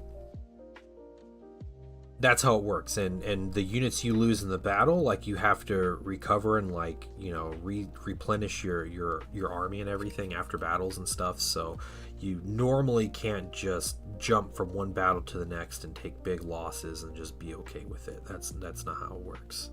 So yeah, if you want to watch so there are a lot of YouTubers that play. If you want to watch someone just straight up cheese the campaign and see how, you can look at how any campaign is played by watching a guy called Legend of Total War, which is a super hammy name, but that guy streams like 8 or 9 hours a day just playing Total War. Like, that's what he does. And he is very much like a, how can I cheese this game and exploit everything. If you want to see straight up multiplayer and people playing competitive multiplayer of the battles and stuff, there's a guy called Turin RTS, who is probably my favorite streamer and YouTuber, because he's super entertaining. He commentates a lot, and he's a really good commentator, and he's also really good at these kind of games. So he'll play those games, but he's very competitive mindset. There are a lot of YouTubers out there that are just doing let's plays and stuff, that'll do different, kind of, here's an episode, we play for half an hour, see where we get in this campaign, and that's what we do. And you can find a lot of those.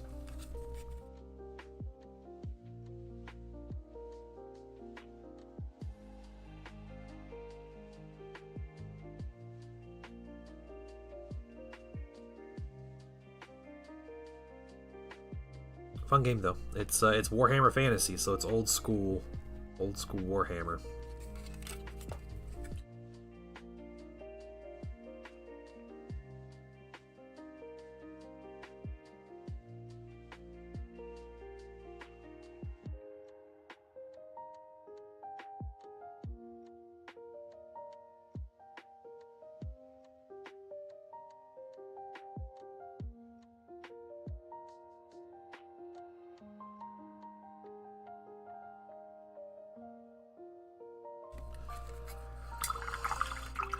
What's the RTS? Turin, Turin RTS. He streams a lot of different games, but Total War is his bread and butter, and he'll put out a Total War video every day of just a multiplayer match of different multiplayer types. So one of the multiplayer game types is called Domination, and he streams a lot of Domination gameplay, but you don't play Domination games in a campaign. It's very much just a multiplayer version of capture points and everything. So that might not get you the best feel for how a single player game is played. He used to do single player campaigns and stuff, but he just kind of leaned into the multiplayer stuff. That's kind of his thing. So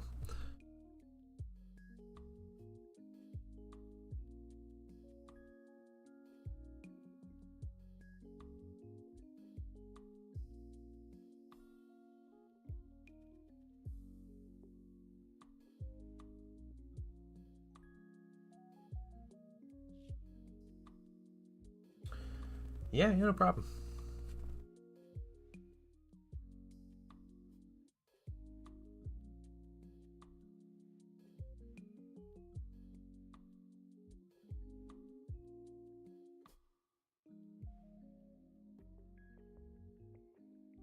I used to play that game a lot, and yeah, ever since I started painting minis full time, it's I don't spend a lot of time playing games anymore.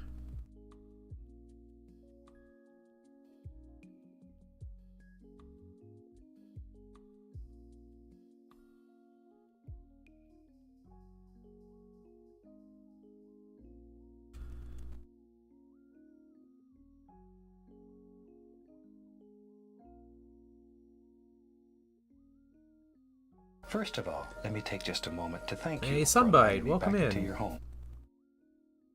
The giveaway will be rolled about 2:45, 2:50 or so Eastern. That's in about, oh my gosh, time is going way too quick. That's in about what, 2 hours? Yeah. I have way too much to do. I think I'm not going to finish this mini on stream today. I think that's just what's going to happen. I think I'm going to try to finish it up on my own a little bit through next week, because I can't do it tomorrow because I am on the road all weekend, and we just have too many crazy things going on. So like, whoever wins this drawing, they will get a finished mini though. Like it'll be done. Apparently 8 hours is not enough to paint this mini though. Oh yeah, that's fine. I will say I'll put your name in Discord. I'll put an announcement, congratulations thing. I'll ask that if you win, just send me a message. Discord is preferable, but if you send me a message somewhere else, I'll check and look for it. And we'll get out details how I can get you your mini. And then if I don't hear from the giveaway winner in a week, I'll redraw. So we'll redraw on stream. So be paying attention. Gares Knight, welcome in. You got yourself an entry into the giveaway for Sam, but thank you for the lurk, for chilling. Yeah, dude, I'm ready to play some 3.0. Yeah. Do you have weeknights free at all, Safi? I know you live kind of far away, but if you yeah, I just have a weird schedule coming up the next couple weekends, so grabbing the new kill team. Oh, cool. All right, that's neat.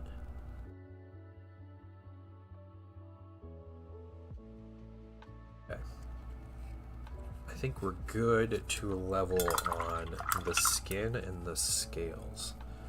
Let me write down Gares Knight. Sunbite, if you went in on the giveaway, all you gotta do is leave a comment. Since you already followed.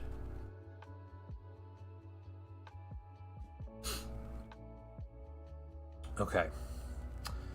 We gotta do it. We gotta get to these wings. What we gotta do. So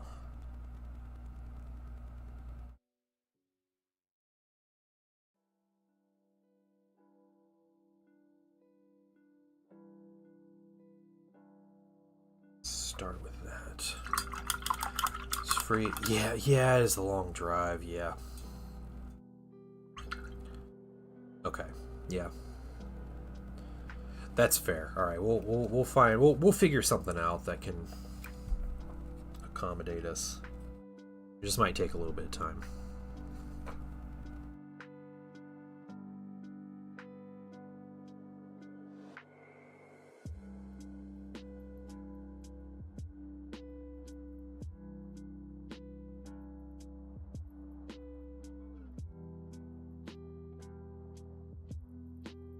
The wings, they don't look great right now, but we're back to working on them. We took a little break. We're working on some of the scales.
Wings can be tough to paint.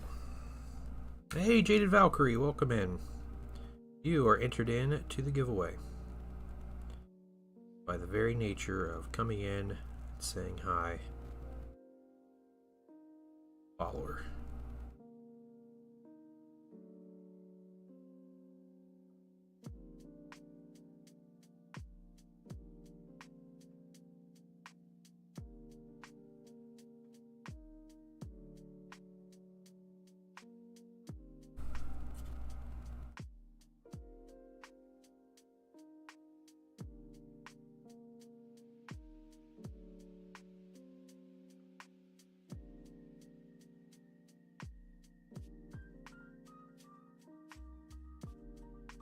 This kind of like smooth blending large surfaces and everything like this is definitely not my forte. So I'm trying to brighten these wings up.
Write you down, Jaded Valkyrie.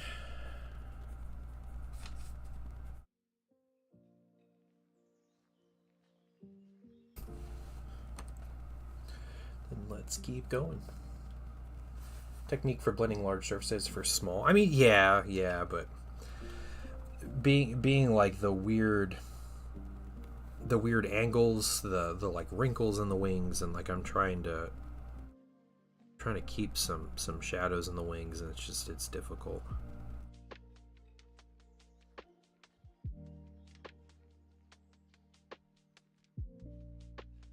Listen, alright, it's not a Space Marine, so I'm having trouble here.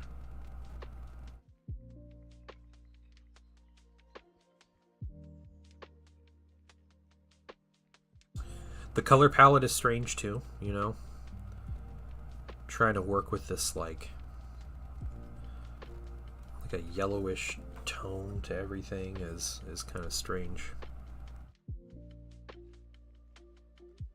We're trying. If I embarrass myself in front of everybody, it's fine.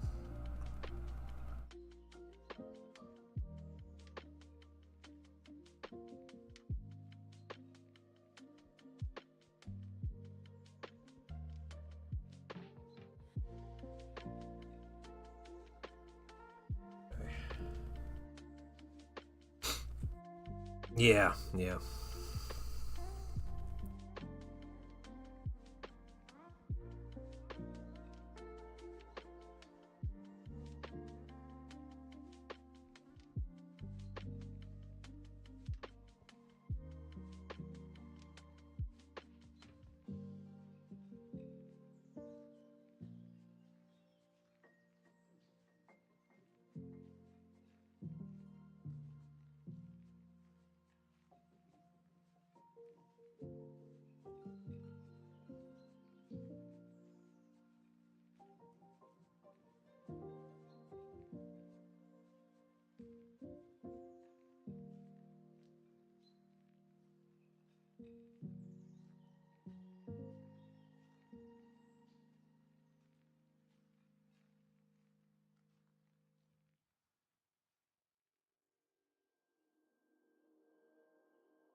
Yeah, yeah, that's fair, Jade Valkyrie. And thank you for the compliment.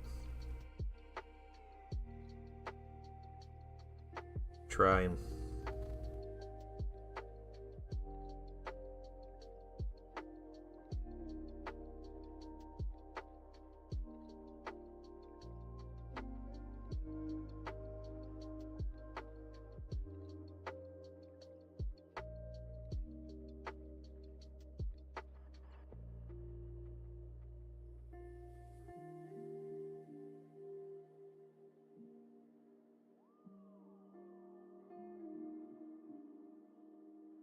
Nice progress. Thank you, Anton. I appreciate it. Oh my gosh, I have so much to do. There's no way I'm finishing this mini today.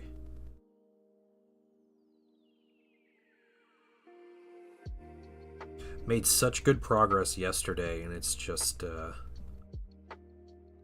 yeah, wings. Wings take forever. If I didn't have wings to paint.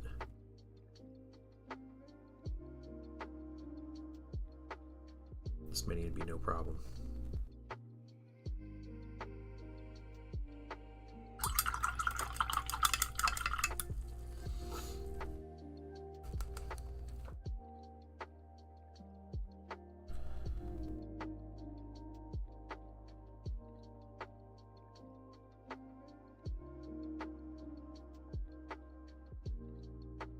Depends if you go to sleep. No, I'm ending this stream at 3 p.m. Eastern. We're doing the drawing at 2:45 Eastern. So, but yeah, I'm driving all day tomorrow, and then all day Saturday, and then we'll see. We got heresy stuff coming. Like I have way too much. I got commission I gotta finish. There's so much going on. So I might be asking the winner of this to just be a little patient until I can get around to their to finishing up their mini, because I want to finish this mini. This mini has been a lot of fun to paint.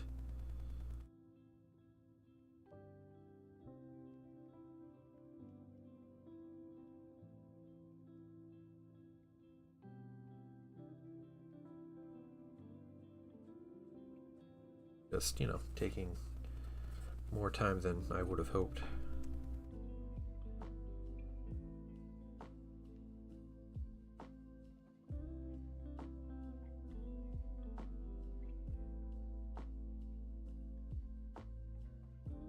Yeah, yeah.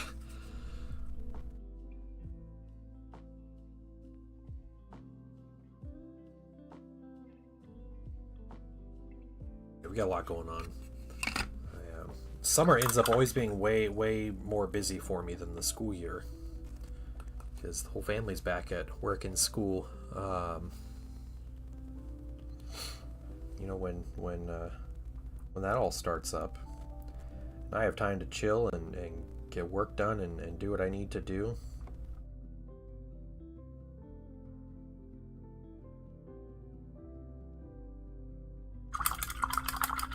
In summer, it's like all gas, no brakes.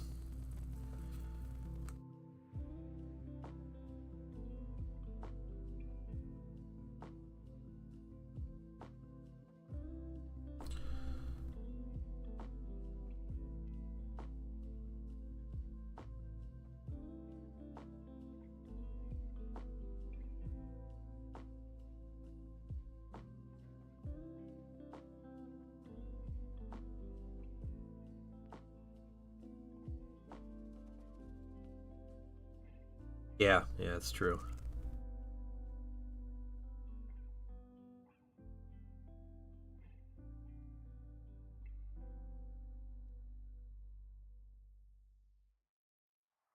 Very true.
Okay, I'm liking the color that's coming out of these wings though. It's still a little splotchy, but it's looking good. I'm becoming more and more happy with them.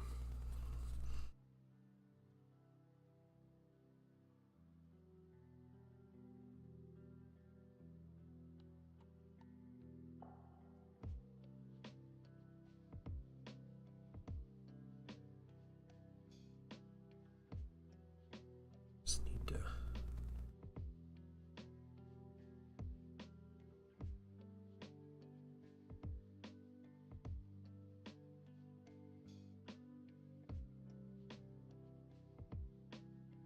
smooth that out a little bit.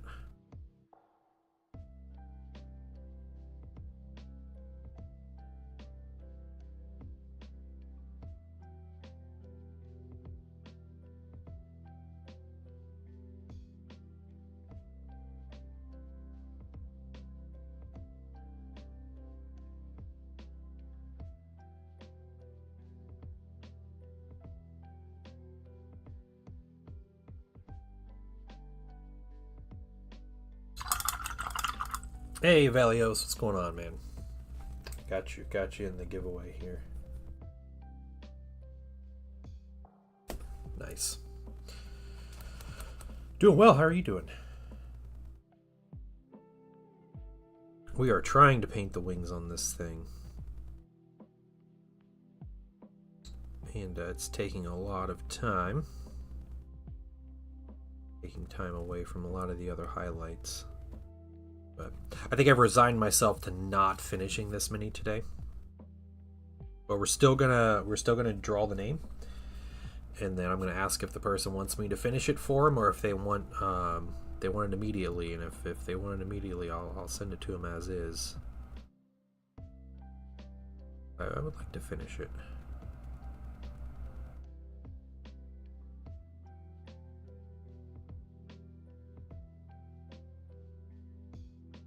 Been a fun mini to paint, just a lot. You know, I've been thinking a lot about it, Velios, and I think I need to pass on Sunday. Yeah, I have way too much going on. I might stop by and say hi, but I can't stay in game. I've been so busy this week, and then I am on the road all day Friday and Saturday. And I'm getting home Saturday evening, and then like this coming week is going to be crazy for me, and like I'm trying to I was like trying to justify like how to make it work, and I just I can't. It's like I gotta give up something, and I think the thing I have to give up this weekend is the league day.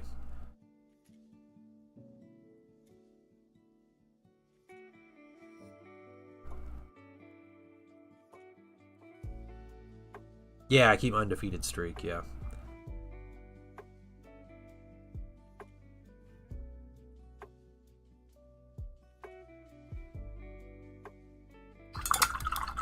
That's right. Can't beat me if I don't participate.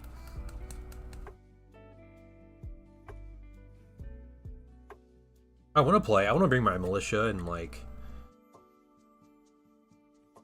I made my son helped me make a list, and I think I have a dozen tanks in the 2000. No, it's not. Maybe it is a dozen tanks in 2,000 points. I think that's what it was. We got maybe 10 or 11 tanks, something like that. It was a ridiculous number of tanks.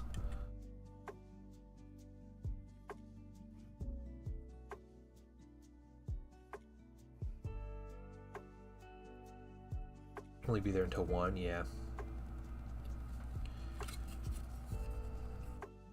Yeah, it's great. Yeah, the 2,000 point list. Awesome.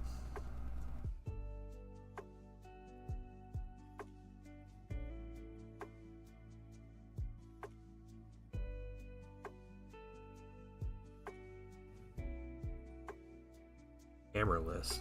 It's with the militia, so it's just the was like industrial stronghold. And I have it was like 8 or 9 tanks, and then probably 120 infantry. And that's basically the army, though. And to me, like I was looking at it, I was like, this would be funny to play, but it also looks really boring to play. So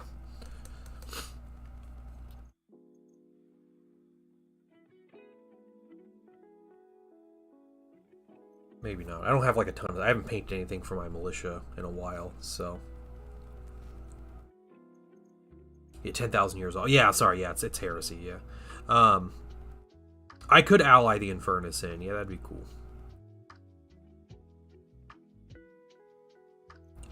Yeah, and the whole theme for my militia when we started the league was like the whole like demons ally thing. And honestly, I played that first round of the league and I felt bad bringing demons. And I know it's a lot better when it's a bigger game, but then I haven't painted any more demons, so just be me bringing my 3 demon brutes again, or 4 demon brutes, or however many I had. So it's not even really on theme anymore.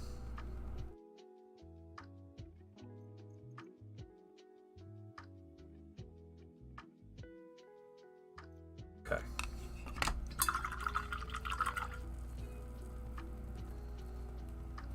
I'm excited to run an Infernus in 3.0 though.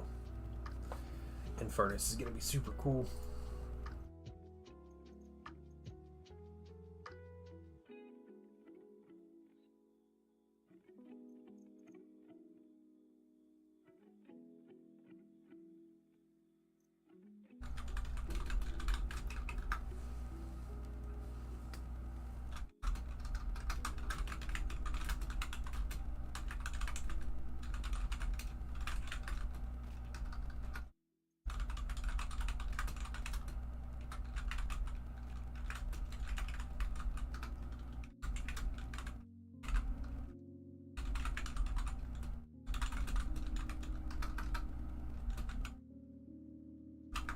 Okay.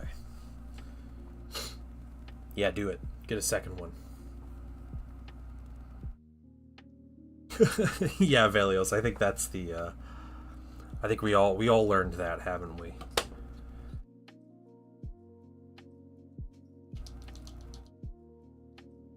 Demons don't quite have the same issue as like the mortal armies do in second edition. So like they can be really strong if you like really lean into their strong stuff, but otherwise I think they're just super weak. So either like they just feel overpowered or they're just like wasted.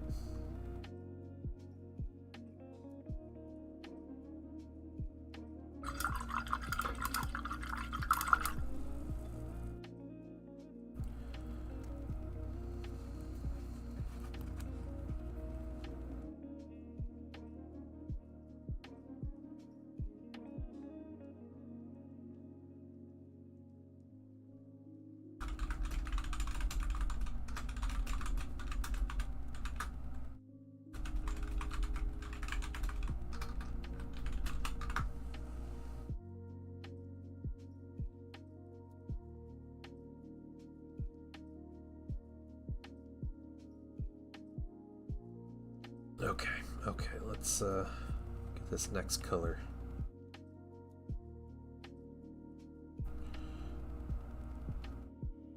We got a smaller brush. We'll work with a small brush on this.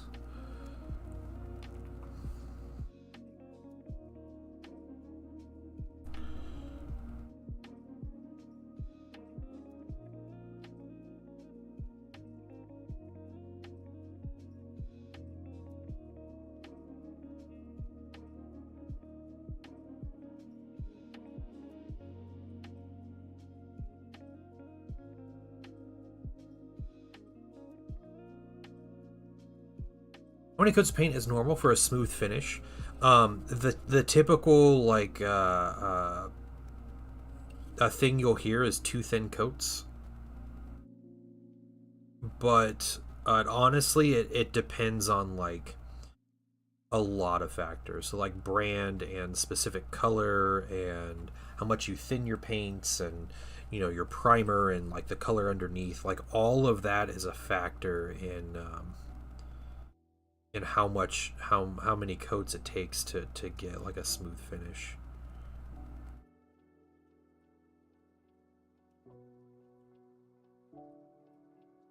So it's hard you can't really answer that with just one, but yeah, a couple coats. I think the idea is if you work with thinner coats of paint, like multiple thin coats, you'll typically get a smoother finish than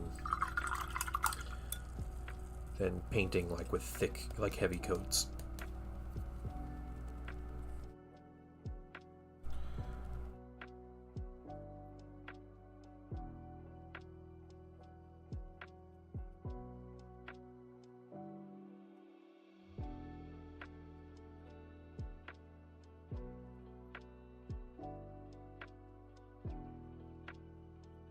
Flying around up here.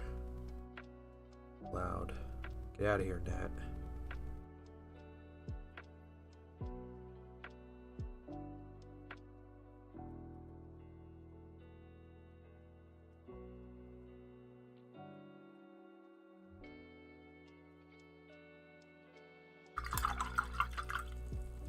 How many mistakes you make? Yeah, it's true. Yeah. Hey, Evelios, painting is just correcting mistakes until you're done. Okay, that's all it is.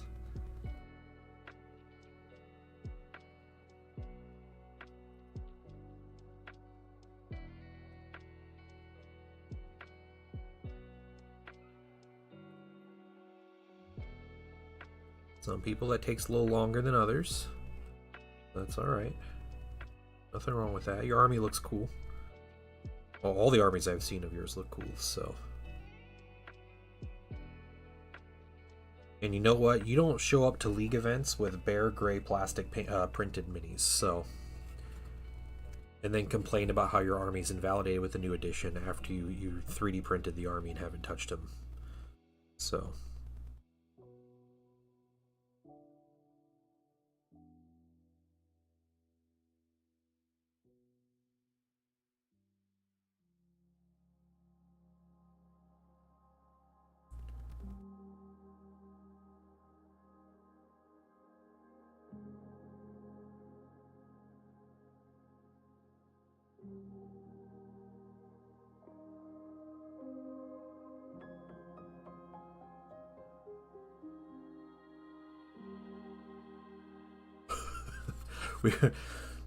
we were talking about that the other night, about that particular player, who has been crying from the rooftops for weeks about how his army is invalidated.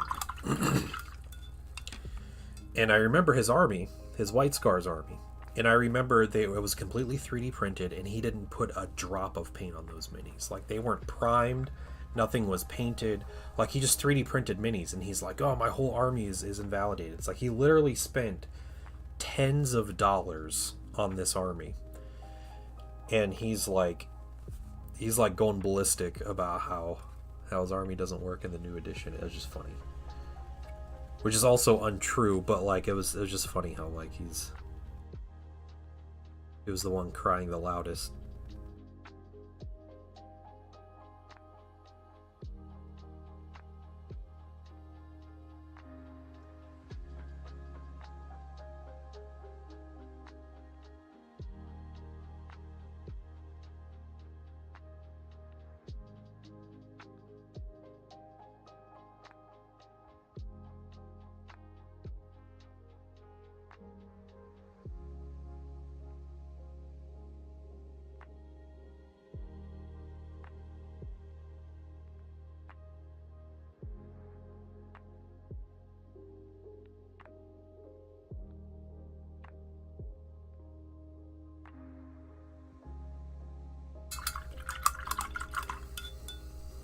I'm overall pretty happy with the wings. They're not like super smooth, but I think I need to move on and get something else going here.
We'll do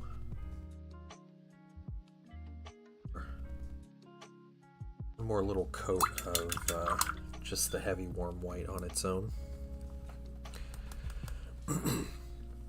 Never treat our hobby with the same sanctity we do. Yeah, I know. What did you expect? Yeah, I know. It's an edition change. Like, they take things away. I don't know. Things change. They don't even make the models I want to buy anymore. Give me back my Roby Marines. Oh, the old Dark Angels veteran box. That was a fantastic set, Jaded Valkyrie. I remember when that set came. I ended up buying that set. I made a custom Space Marine chapter, and I gave them like Dark Angels like iconography and like style. Mainly because that set was such a good value for the amazing pieces you got in it, and I was like, man, I need this set. Like, I need an excuse to use this set, so my homebrew chapter had a lot of like swords and robes and feathers and all that kind of stuff. My chapter is called the Raven Swords, is what I called them. So it worked just fine with the all the pieces there. It was awesome. I get it though. Having your sergeants and robes and stuff was really cool.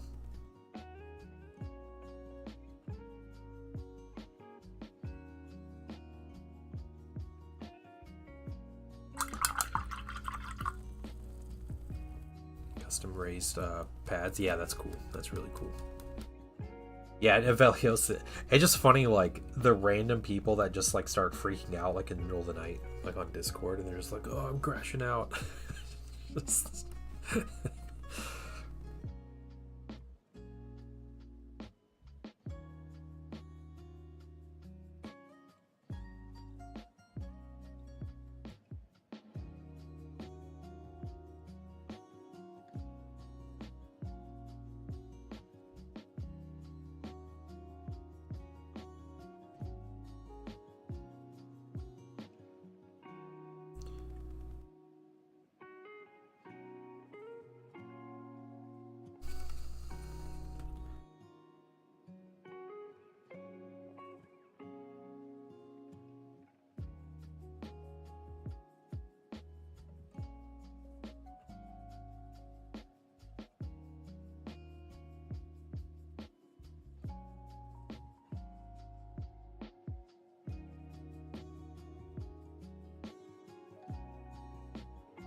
Okay, wings, pretty good. I gotta say, I'm pretty pleased with the wings. Regular wing refresh, so Roby Marines might be on the docket. Yeah, as they said, isn't the current rumor is a bunch of fast attack stuff and like bikes coming soon, and I think having that the White Scars dude on a bike is a good indicator that like we might get like Primaris jet bikes and stuff. Like, that might be a thing.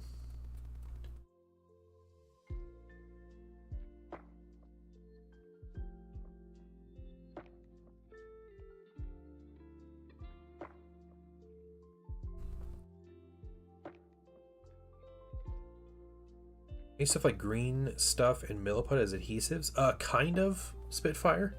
Yeah. I don't think it would work exactly like an adhesive if you're just wanting to like glue two pieces together, but yeah, it works. It works well. It'll hold some pieces together pretty well.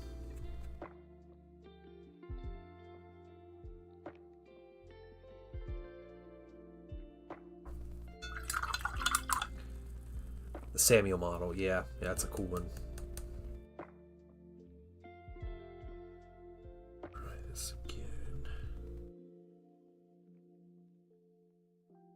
So Spitfire, I'm going to get you in the giveaway, man. Thanks for jumping in.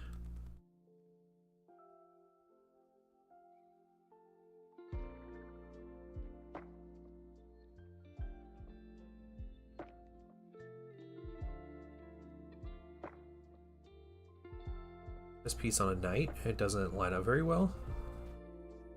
Yeah, the green stuff will probably work. Yeah, and you can always glue the green stuff, too. Put some green stuff on the underside of the chest piece, press it together so it like makes a mold, and then glue like let it dry and then glue it in, kind of thing.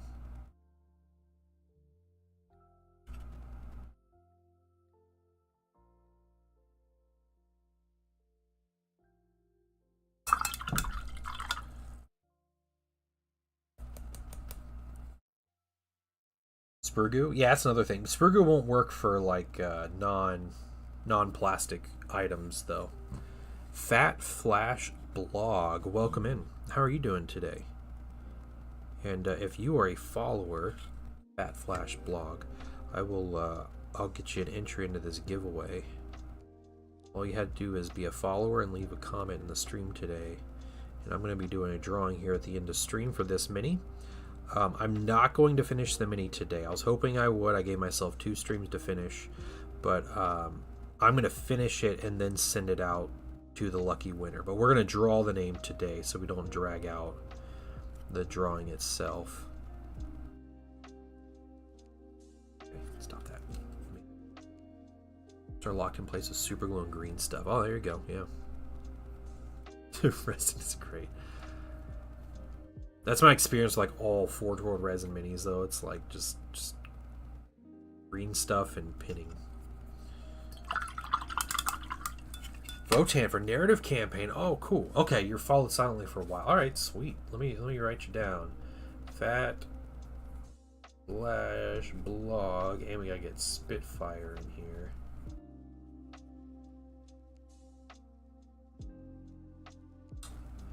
Do I have Sectorix written down already? I don't know. He's not written down yet. What's going on, Sectorix? How you doing, man? Thank you for the message, by the way. Man, I love square bases. Give me all the square bases. It's more the game that comes with the square bases, but I get it.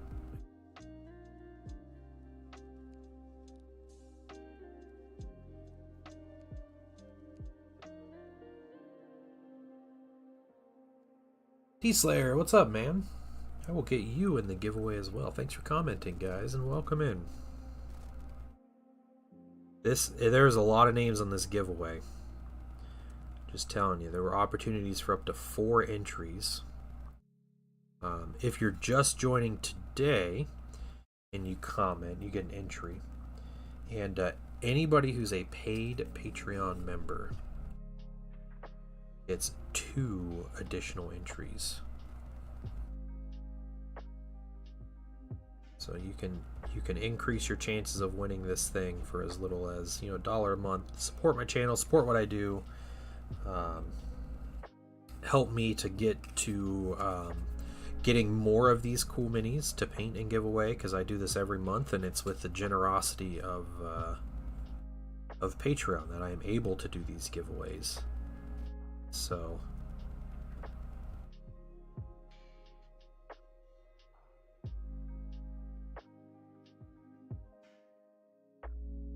we do. It is completely free to enter if you don't want to pay a thing, though, and that's fine. I will send this mini to someone for free when their name is drawn. I just need you to message me to let me know that you existed. On Patreon, I try to get 3 entries. That's right, Spitfire, you do. Yep.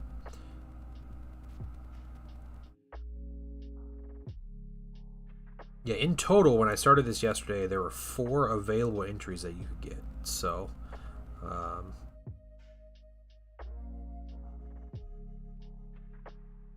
you're just joining today for the first time, it's 3, because yesterday, if you commented, you got an entry. But yeah, still a lot. T-Slayer, what movie did you watch?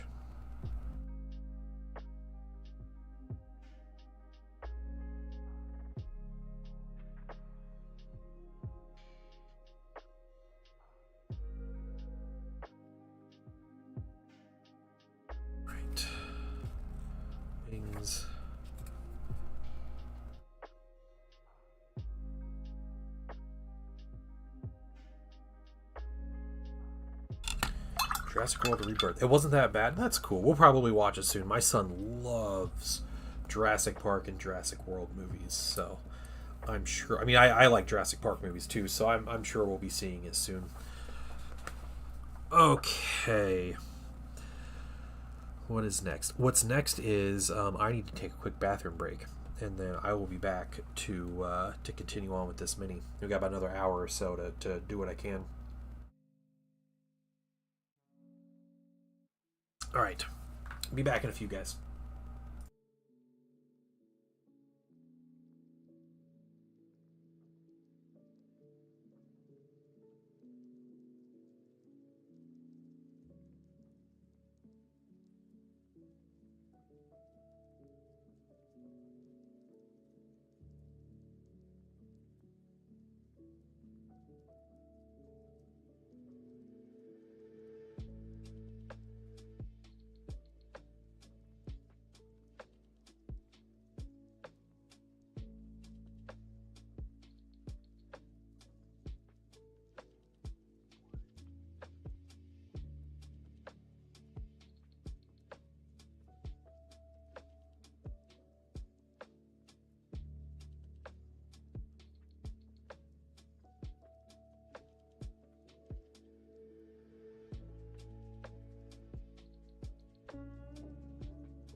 I believe,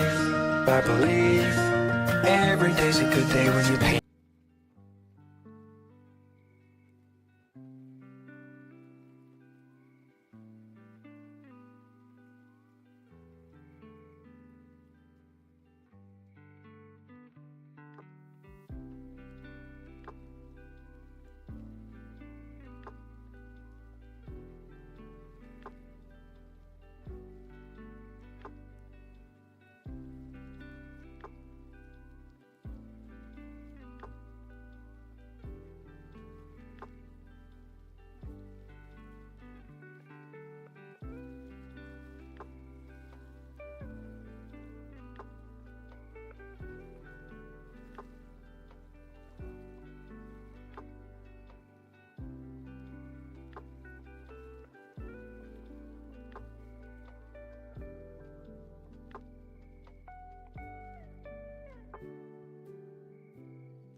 Alright, I'm back.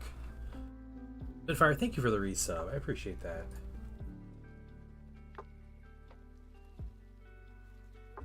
Alright, let's get back into painting this thing. What are we doing next? Should we mess with the red a little bit? The red and the black highlights? I think so. Let's see what we can get here. Let's do the black underneath. We're gonna try to get some little colors. The orange might be what I save for last, because I don't want to commit another 2 hours into painting.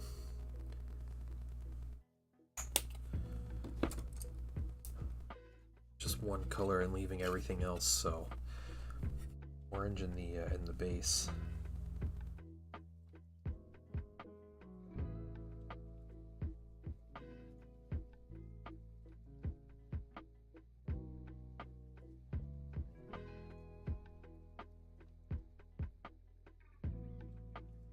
Thank you, thank you.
That dries, we can pull out some red here, and I think I'm gonna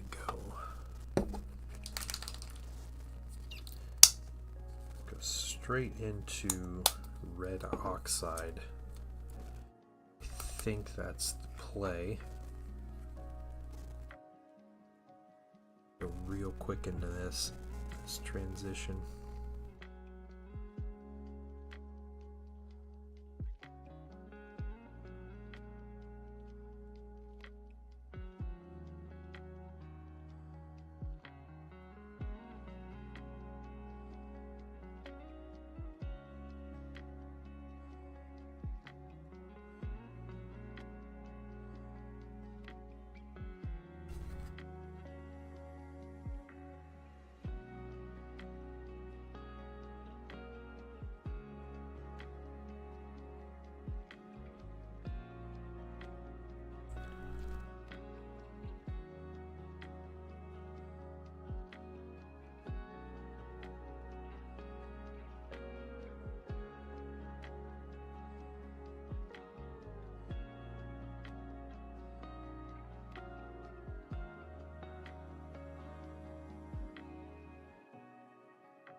to remember there's red on the horse's like saddle, so we'll have to get that as well.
Press camera to get scooched up. Yeah, okay, sorry. Here, I'll move my mini down a bit.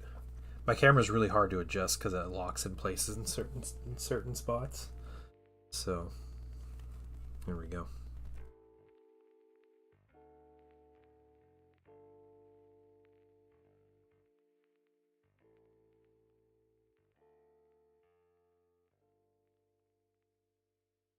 There is a channel point redemption that essentially is just yelling at me to move the mini to where you can see it. It's the out of focus.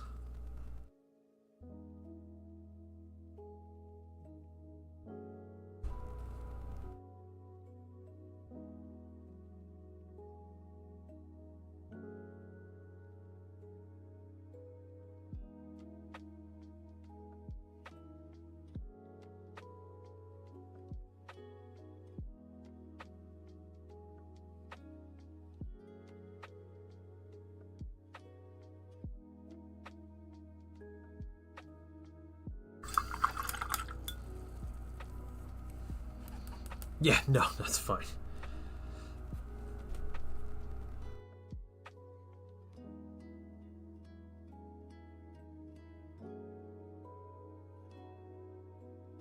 Trying to avoid the gold here.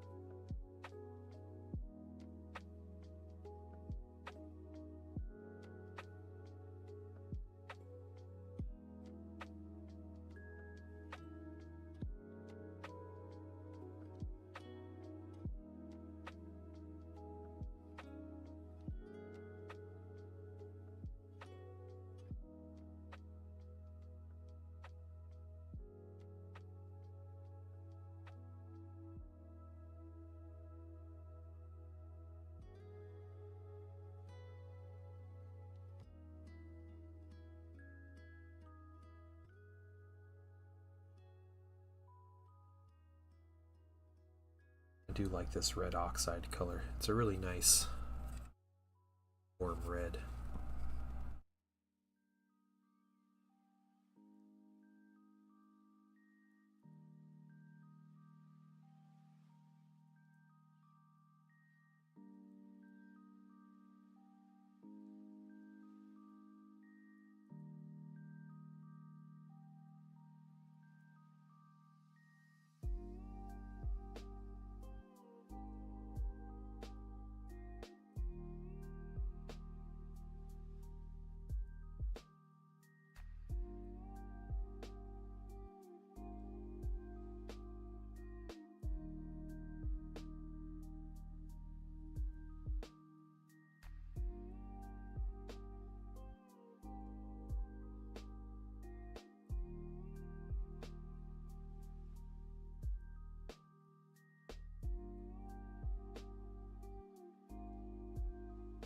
Okay. So, an initial coat on the red looks really good. I think it looks better in person, but good quality paint helps. Yeah. Right, yeah. Having quality paint is a huge deal. And it's one of those things like you don't notice until you try it, right? All of a sudden you're trying really nice paint and you're like, wow, why did I ever not use this? Like, how could I use the stuff I was using before?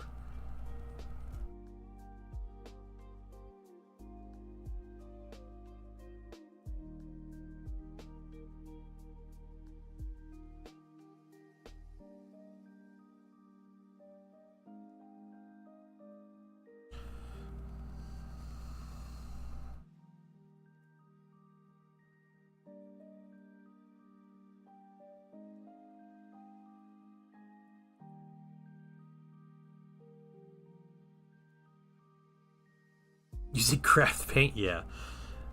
Craft paint is pretty noticeable. You know, it can work. You just it just takes, you know, more time, and um, you got to learn how the paint works, and just kind of what it is. It's all right though. It's not the end of the world if you're using craft paint. They're a lot cheaper.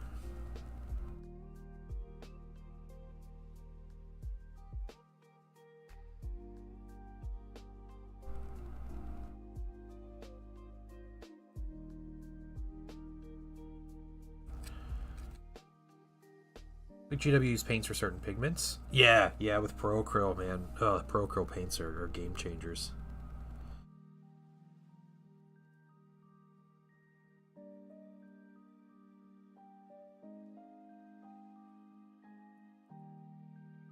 Also me the first time I used Pro Acryl. Like, what have I been doing this whole time? What is this? Alright, let's get this red underneath here. We'll get a smaller brush.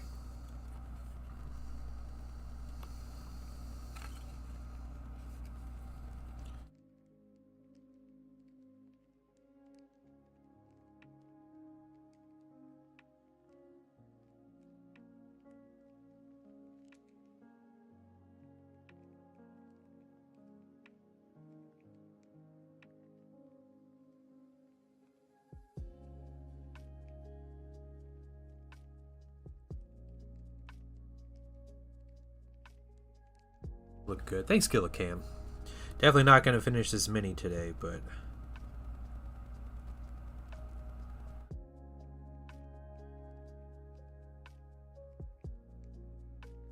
I'm happy with where it's going. So we'll still announce our giveaway winner at the end of this stream in about an hour from now.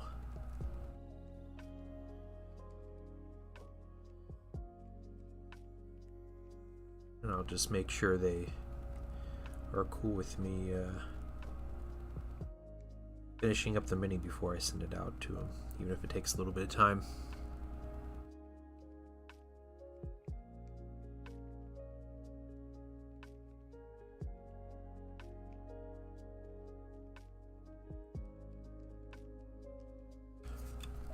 The first time GW showed off the Cathay stuff was like back in May or April or something. I saw this mini, I was like, I am doing this as a giveaway. Like, I'm gonna paint this mini, I'm gonna give it away. Lots more layers, yeah. Separates from the water. Oh, yeah, it's rough. Yep. Yeah, you know, normal paint doesn't last forever either, even when it's on like a wet palette and everything. So that's always it is a thing to consider, but yeah. Oh yeah, one second, guys. I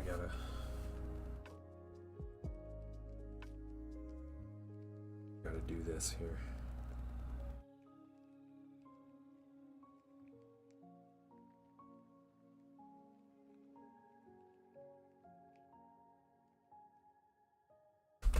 All right. Try another coat of this. That's a really nice red, though. Red oxide is a great color. This mini is like 90% Pro Acryl paints, by the way. So it's... If you're curious how they look. And Pro Acryl, man, they're so... so perfect for these Cathay minis because their colors are so vibrant and like bright and everything. It's just perfect to paint Cathay.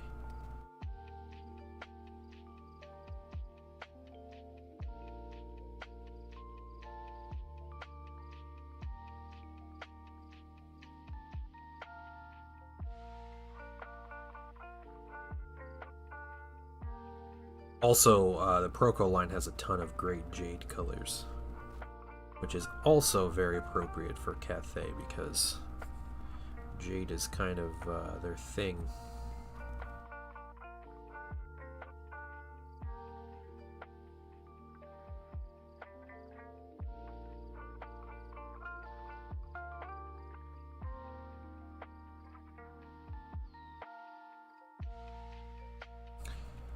Paint on primer? Yeah, paint on primer is fine.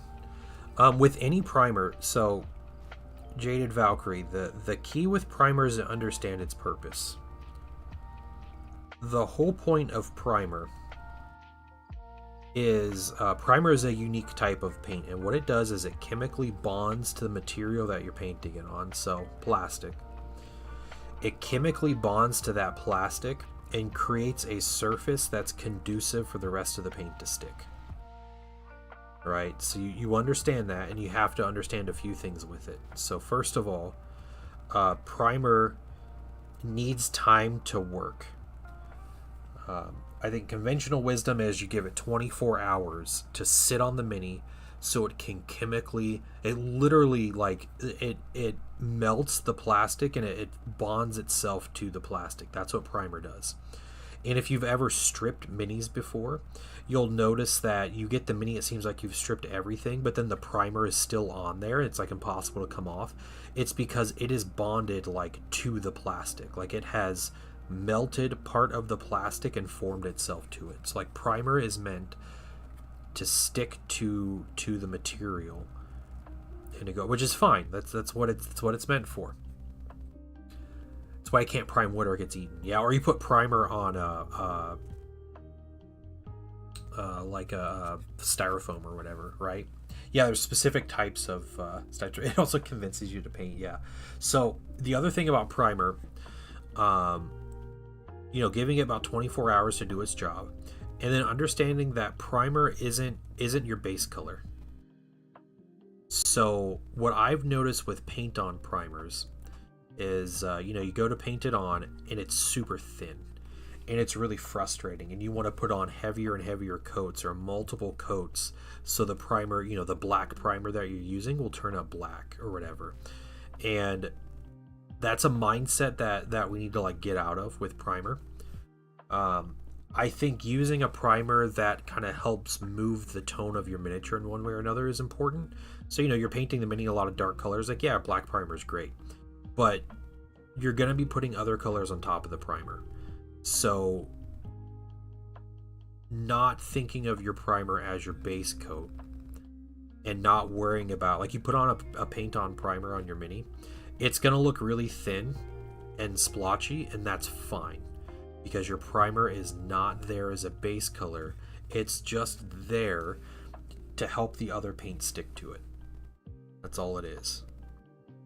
So keeping those things in mind, and you'll be fine with your paint on primer. There's no issue. The only difference between paint on primer and the like spray or airbrush primer or whatever is that it just takes longer to put on.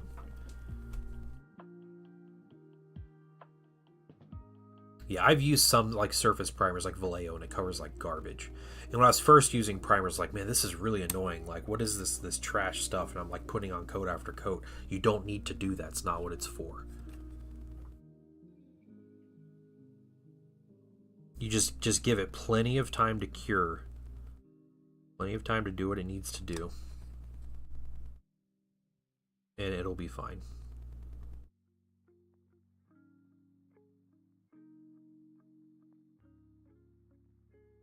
That red looks so good. That is just 2 coats of the red oxide on that black red that was washed down. I think I'll mix in just a little bit of like orange red in there. But what's nice, when your colors aren't 100% opaque, every paint has just a little bit of transparency. What you can do, you can build up a highlight with just a second coat of color.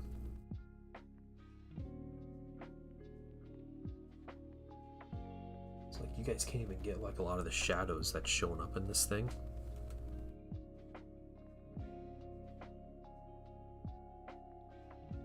See how I built up that color right there. Oh, Corvus had a question. Sorry. What's the definition of a Cathay mini? Oh, Cathay.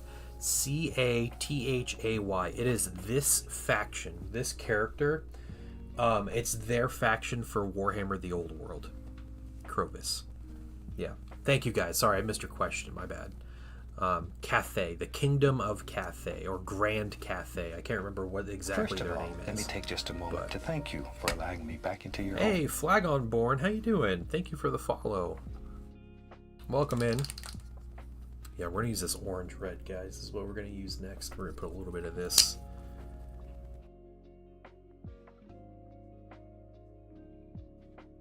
Yeah, if you were to go to like gamesworkshop.com and you were to look up the Old World section, Warhammer the Old World, and you were to look up like the different armies, it's either the Kingdom of Cathay or Grand Cathay is what they're called, and that's this. You'll find this mini listed as one of the minis you can buy on there. Yeah. I cheat on my nids. Black primer stays on the chitin exposed, the chitin exposed. Makes it slightly more ashy black to give it less coherent. No, that's cool. Yeah. I've had minis where I've just put the primer on and that's been like the color that they are. So nothing wrong with that. If you have an idea, it's just I think with the surface primers in particular, there's frustration that comes with it because of the different properties that primer has. Starting mine too dark with more of a burgundy. Yeah. Well, I started mine with a really dark red too. It's just I immediately went into a brighter color. So sometimes we might take too long because I'm really guilty of not putting enough like contrast on my highlights and everything, and so I'm trying to correct that, and this mini has been a great learning opportunity for just a lot of little things. But yeah, I'm trying to work on my contrast, I guess.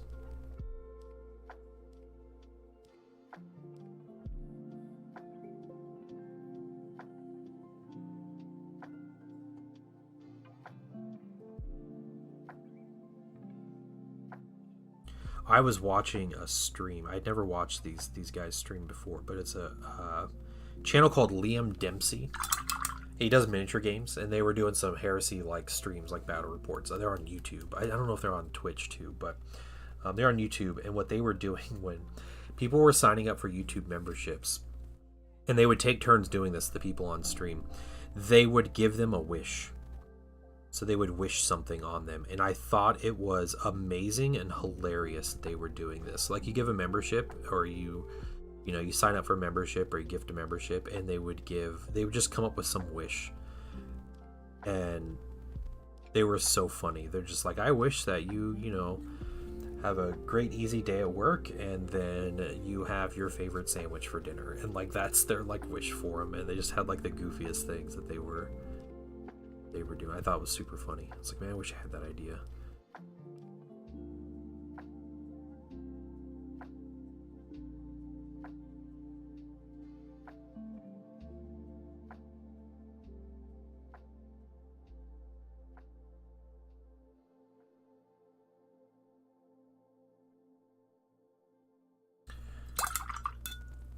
Just a little more on the bottom here, just to try to even it out.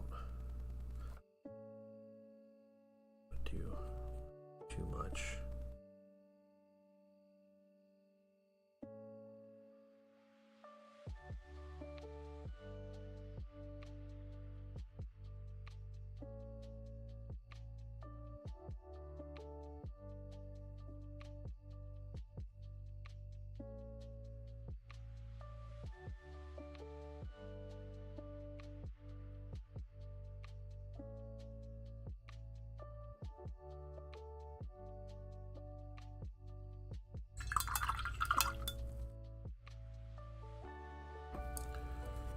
Cape is looking nice. I'm happy with Cape right now.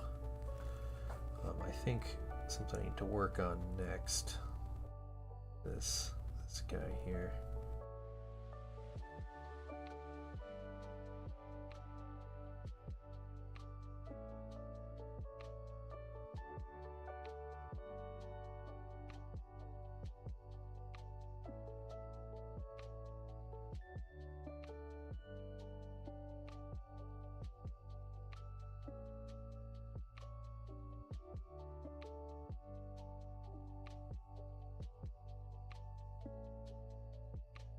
So quick too. You're jealous?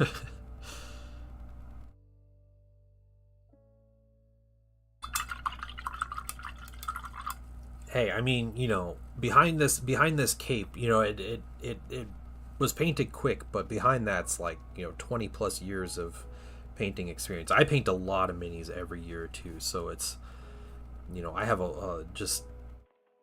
I paint a crazy amount. Let's mess with some, you know what, I'm gonna do these like, it's like undercloth on this mini. What am I using? Let's do some green brown, and we'll mix some ivory or some of that warm white into it. Sells a good color.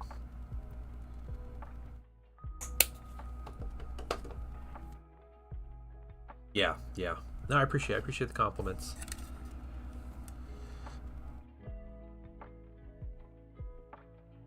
You know, we're all in a different place in our painting. There are plenty of people out there that paint faster and better than me, or one or the other, but really, like, if this is your hobby, like, you know, we all go at our own pace.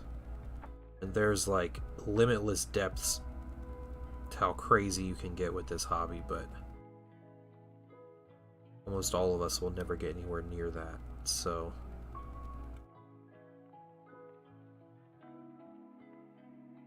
it's your own journey, right?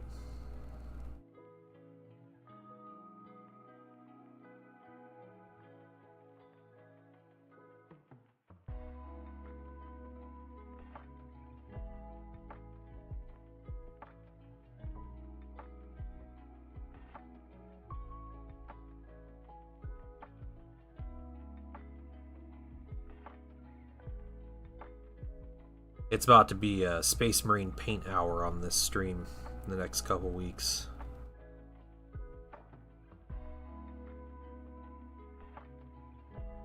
Hope you guys are ready for it.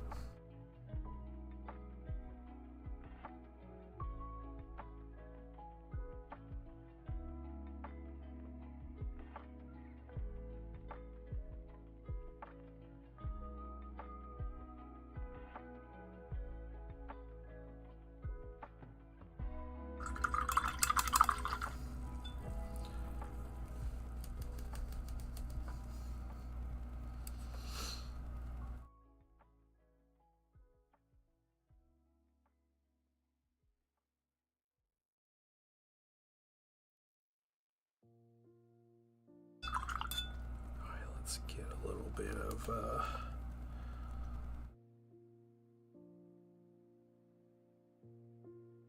yeah, it's a nice color. All right, cool. Oh, it's ready for no. It's the Saturnine box that's coming out, so I'm gonna be working on that.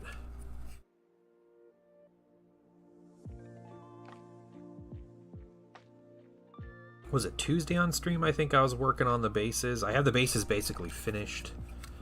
They just need a matte varnish on them, and they're ready to go. And so all my minis have bases ready. And we're gonna be shoulder pad Marines. Yeah, the big. People are calling them Marmite Marines. The Saturnine ones, because it's either you love them or you hate them. I don't particularly like them, but I'll paint them up and collect them. You know, they're coming in the set. I'll be happy to have them. I don't know if I'll ever use them in a game, but we'll be there.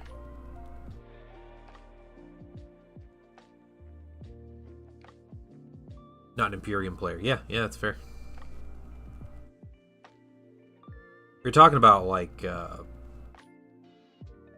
that Saturnine box is not selling super well, at least as far as the pre-orders go, and all the different reasons that are behind why it's not. And there's a bunch, and I think a big part of it's not a FOMO box. You know, you can't claim I'm gonna miss out if I don't buy it. You know, pre-order it right away. But another thing is like the minis that are in the box aren't as like generic and useful to everybody as the Age of Darkness box. And also Games Workshop did not market the Age of Darkness box as a permanent addition to the line until after the edition came out. So everybody thought it was a limited release box. Like, man, $300 for a 2,000 point army, this is insane. Like, it's such a crazy deal. And so everybody got it, and then they're like, oh yeah, by the way, it's going to be sticking around. So that was a whole thing, and everybody knows this box that's sticking around. So there's that. Yeah, there's the drama around the rules that, in my opinion, was a bit of an overreaction. A lot of people, but yes, there is the rules drama, and I don't think in general Heresy players wanted an edition change, but you know, Heresy players want all the attention. They want the plastic stuff, they want the cool releases, they want good like Legion specific models, and I think this is kind of the price you have to pay, right, for having GW's eye on your game and not just sitting in the shadows. Yeah, okay, that looks good. That clock looks really good. Yeah, a good amount of community likes the models. Yeah, people are waiting for the PDF to drop, and it's hurting GW because they're probably not going to release it until like Tuesday of next week, and so there's no pre-orders there. The shadow's too long, you risk fading into darkness. That's right, Flagonborn. Hey, you know, oh, Warcry, I'm sorry. Hey, dude, you just got yourself an entry into the giveaway. And Taxi, I don't know if you're on here today. Are you on here yet today? Yes, you are. Okay, cool. You've been chilling for a while. Thanks, man. Sorry about Warcry. Warcry had some cool minis. You know, I'm not a fan of Age of Sigmar, but yeah, Warcry definitely had some nice looking stuff. Idea for a 40k special character. Let's hear it. Dark Eldar. Yeah, Dark Eldar are definitely the man, talk about ignored. There is not a more ignored 40k faction than Dark Eldar.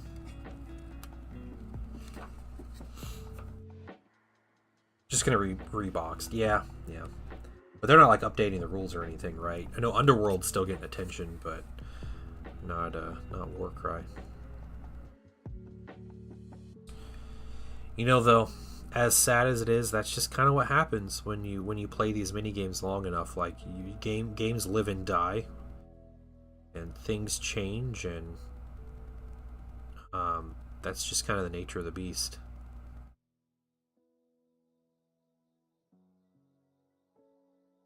Just putting on like a little kind of highlight thing, a sloppy highlight over this.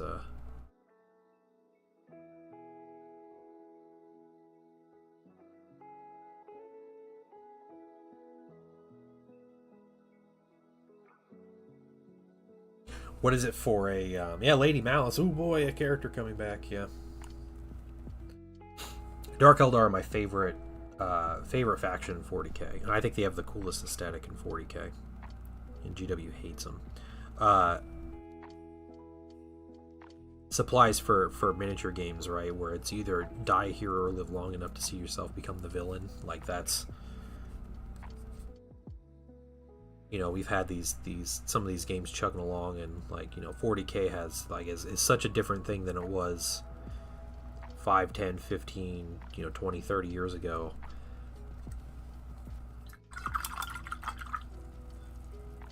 But then we have like just excellent games just die out, you know, after a few years.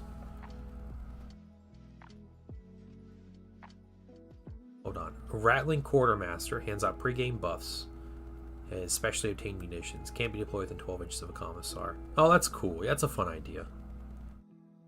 I like that idea.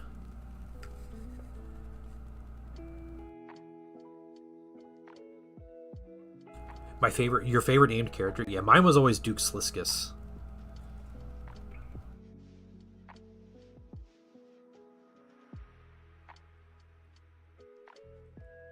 I loved using Duke Sliskus in game. You put him with just a big foot squad of warriors, like 20 warriors. And he gave them all poison 3 up. It was insane. And, like, nobody would ever shoot at it. So it ended up being just like this really annoying thing to deal with. Yeah, I don't use a lot of named characters either. Not anymore, at least, but...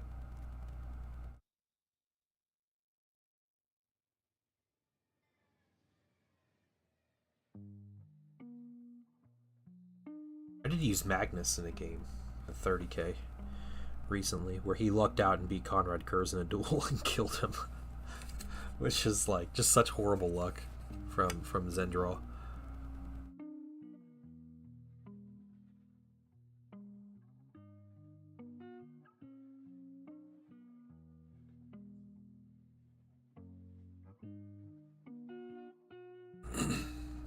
Yeah, Strachan was cool, or Straken, whatever his name is. He was always super cool character.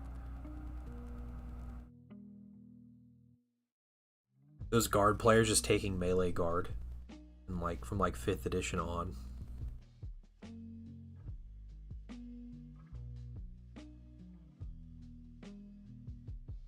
And nobody expects Colonel Strachan to punch a knight to death, you know.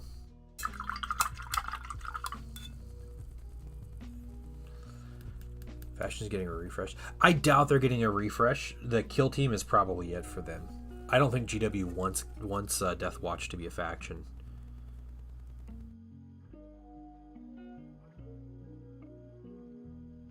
I think they wanted Death Watch to be in kill team because it's a Death Watch kill team, right? Like, that was their idea. And so, like, this unit was in the pipeline, but, you know, people are vocal enough, GW will cave.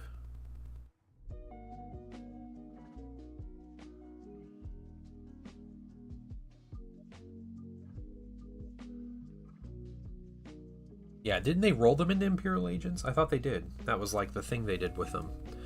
Everybody's mad, so they gave them a unique detachment so you could run Death Watch.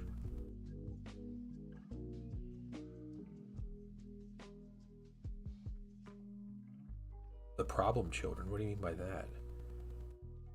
And 5th had so many pie plates. Yeah, 5th edition was that was the leaf blower edition, right? Mechanize everything and just take all the tanks you can for guard. And just win on turn 1.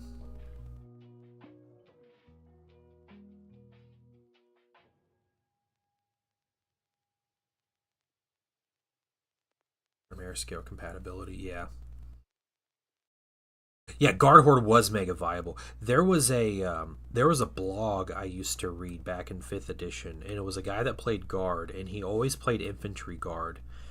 And he would basically just write out battle reports on his blog, and it was incredible. He always ran Al Rahim, which is the platoon leader that would give his platoon outflank. And so he'd have this outflanking guard platoon every game coming on the board, and all the sergeants had power fists and power swords and stuff. So he ended up like cutting up Space Marine squads with his 10 sergeants with all these attacks and stuff. It was always really fun to watch or to read before YouTube. YouTube battle reports were a thing, or they were a thing. They were really bad though. A surviving model of victory. Yeah, okay. Yeah, conscripts being super cheap. Al Rahim, Chekhov, and Strachan. Yeah, great leaders. In Creed, you just outflank a Baneblade. You know, like you just pick a mini and it gets outflank.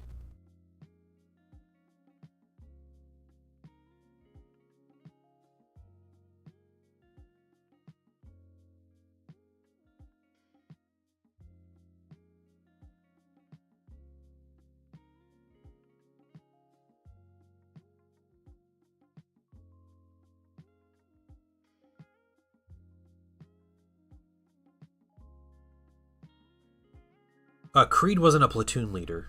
No, Creed had I think you literally just picked a unit with Krieg and it got outflank. Hey, Krovis, thank you. Yeah. Yeah, the other three were platoon leaders. Chekhov, I don't think Strachan was a platoon leader. Strachan wasn't. But, yeah, Al Rahim and Chekhov, because Chekhov had Send in the Next Wave as his rule. I was reading through that book not too long ago. Trying to figure out how I can play some 5th edition Guard in a game with my 30k militia minis. Yeah, I'm trying to get these highlights going. We got another half hour or so.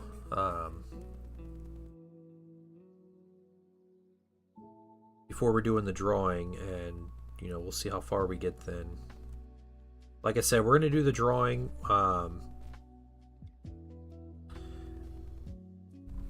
And then whoever wins, you'll get the mini, but I might just ask for some more time to finish. Because I'm having a blast painting this mini. It's just taking longer than I expected, so.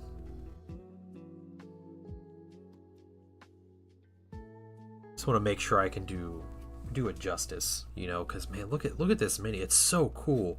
The colors on it are all over the place, and I love it. It like works. It's just a really cool mini.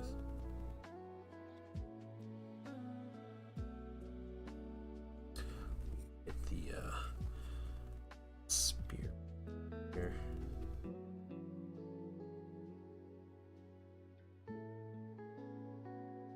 You know, I'm not expecting the mini to be perfect, but I want to get a good color scheme on it. I want it to look good.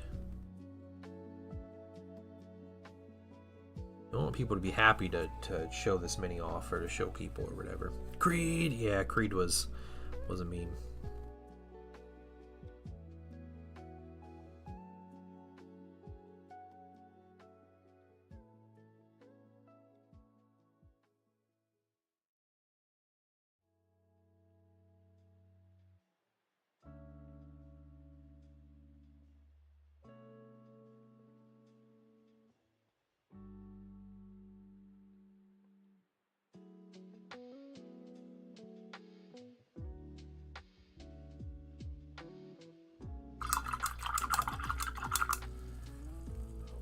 That gold. Let's get these leather straps here. I was using warm brown, and we gotta do something real quick because I missed a bit of warm brown when I was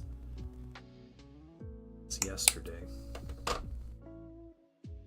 Guard like the surprise bane blade. Yeah, definitely. It's great. Just superior tactics winning the day, you know.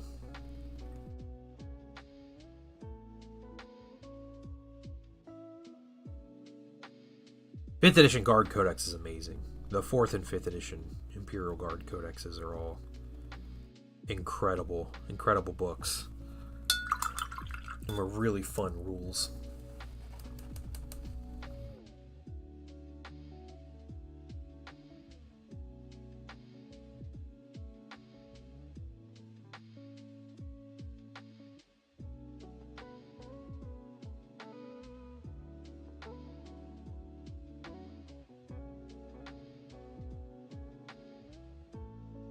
We'll have our day, yeah. The way you have that day is you play Solar Auxilia and Heresy. Or Militia when they come out. Militia will be probably more accurate to Imperial Guard, but...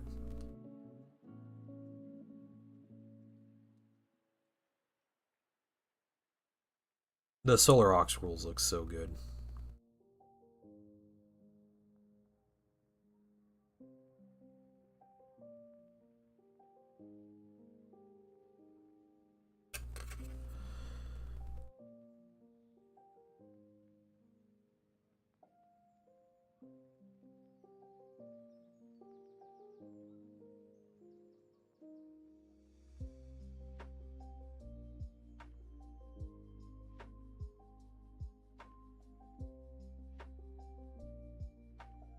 The Eye of Terror book, that was a good one, yeah.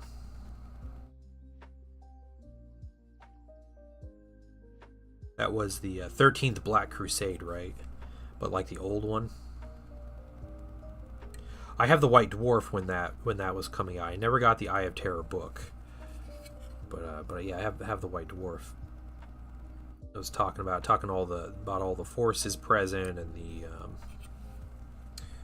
and ones with like the results and stuff. Yeah.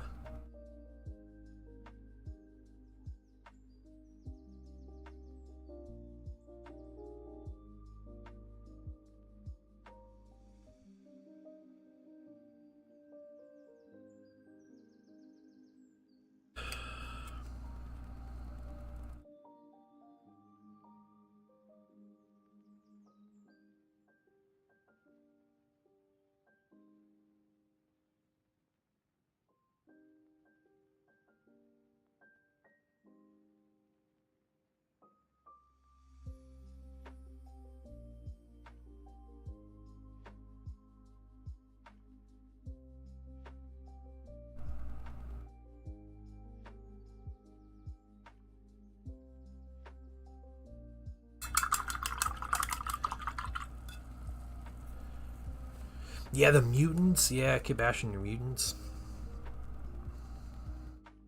It was a good time.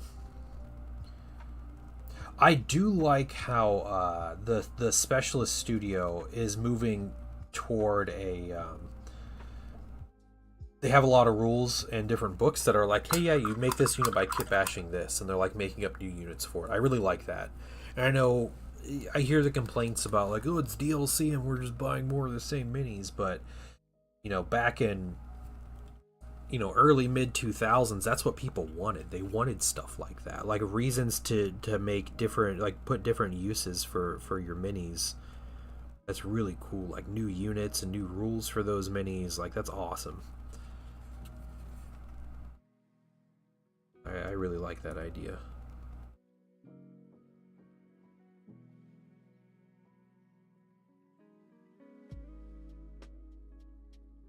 Lost in the Dam was cool, yeah.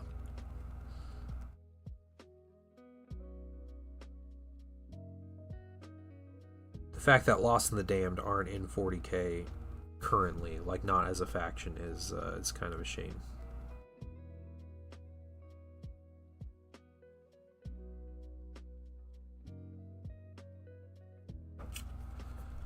Yeah.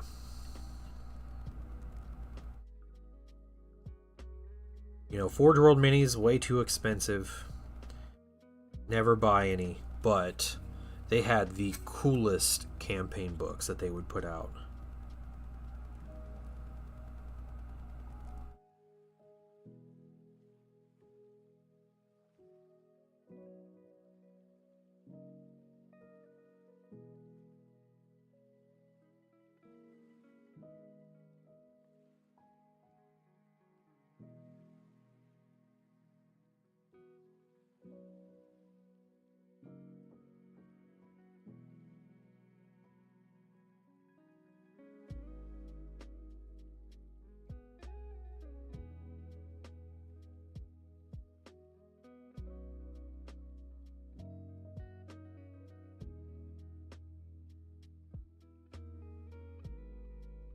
Is Lost in the Damned, is that Siege of Terra book? I don't know.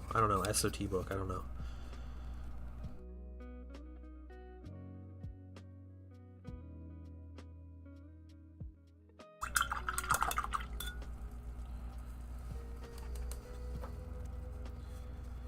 So we can really move on this mini when we want to.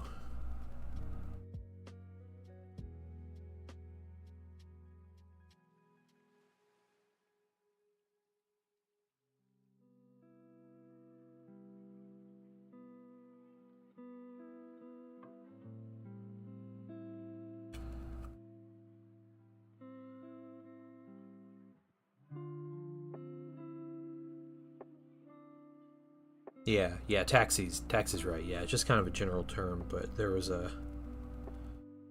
basically a 40k faction.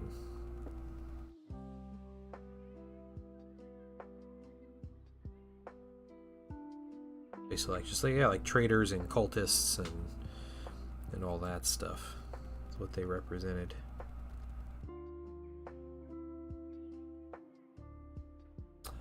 Yeah, there's also Legion of the Damned, yeah, which is Imperial following Space Marine demon type things.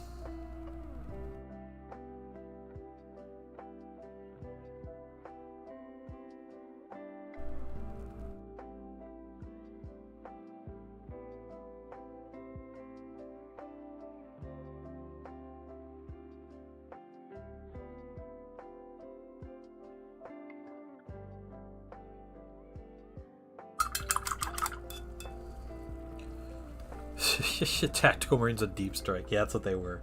Hey, they had a 3+ invulnerable save in 5th edition, but they were still 1 wound, and they didn't do anything extra.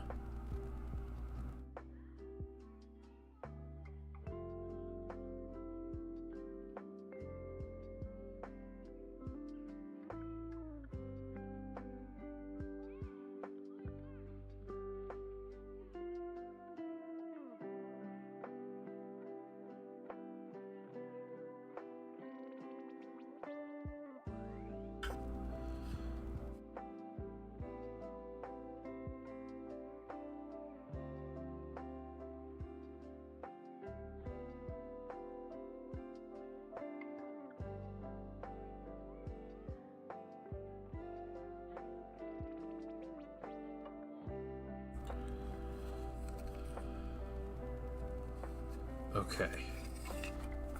We got that. We're continuing on. They survived long-range guard pie plates. Yeah, it's basically, yeah. They did have cool models, yeah. Yeah. They had I think they had a White Dwarf article that had their rules in it. And the White Dwarf article rules were always trash compared to, like, the Codex units. But, and then I think they put them in was it the 5th edition Marine Codex, maybe? Because they had, like, actual models and stuff. Excuse me.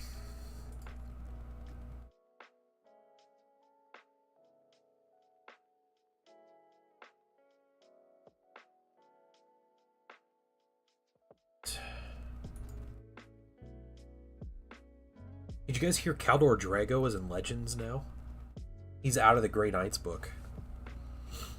Anybody see that coming?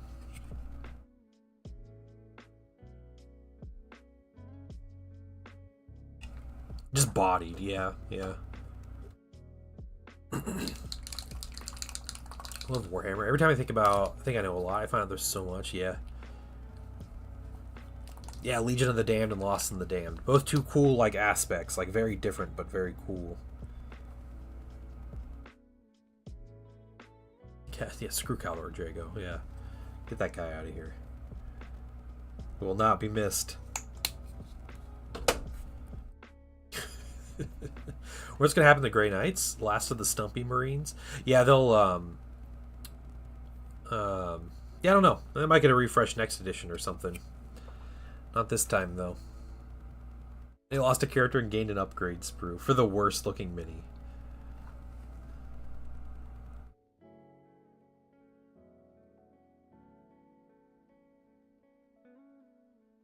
Well, you know, like 11th edition, what'll probably happen is Black Templars don't need a refresh. Blood Angels won't get a refresh. Dark Angels won't get a refresh. Space Wolves will get 100 new minis because they get that every edition, and yeah, maybe Grey Knights will. Yeah, there we go. Taxi, we're on the same wavelength, right?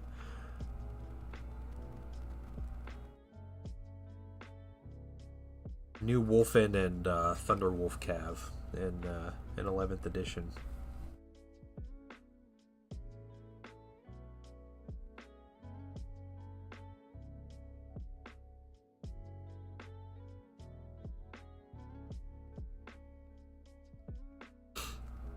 Orcs will get core stuff fixed up. Yeah, orcs are supposed to be in the 11 starter set. That's the rumor already, so we'll see. We'll see.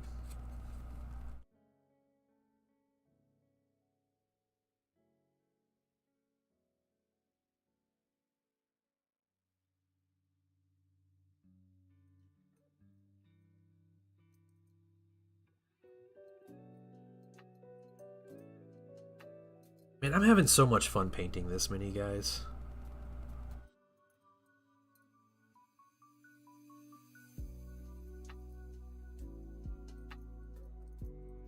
Is this a faction that I enjoy painting?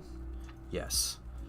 And I hope that if you guys decide to jump into the old world and you collect Grand Cathay, that you have as much fun painting these minis. This is definitely it's about the journey, not the destination kind of army, because this mini has a lot going on. So don't expect to paint this army really fast. Eldar style update with their bosses, you think? Yeah. Oh yeah, I forgot. Yeah, in 11th edition, Eldar will get yet another 600 plastic minis released. Because the Craft Worlders get an update every edition. Lord Force? But I went with Chaos. Hey, Chaos is awesome though. That's cool. Warhammer Fantasy Chaos is so cool.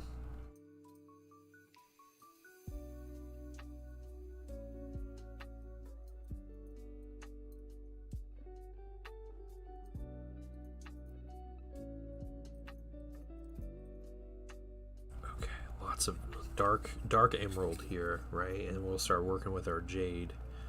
We'll bring these colors up. No, it'll be Karandros, and they'll get new Warwalkers, they'll get new tanks. They'll probably release a super heavy with them or something. Yeah, Dark Eldar are going to ignore it until maybe 12th, maybe. If they don't just roll them into the Craft World Codex. Collect Chaos Warriors and Empire. Yeah, man, Empire's so cool. I love the old world though. I'm a huge like Warhammer Fantasy fan, so this mini is gorgeous. I love this mini, guys. This is a hard mini to give up. It's a really hard mini to give up. I am excited that someone is going to get this mini and get to have fun with it. And hopefully you collect an army and you play and you put the mini on the table, or if not, it goes up on a good shelf for people to see. Jaded Valkyrie. The last time Dark Eldar got attention. Now let me explain this. All right. Dark Eldar have not got a new miniature in their line since 5th edition. That was it. 5th edition was the last time Dark Eldar got a new miniature.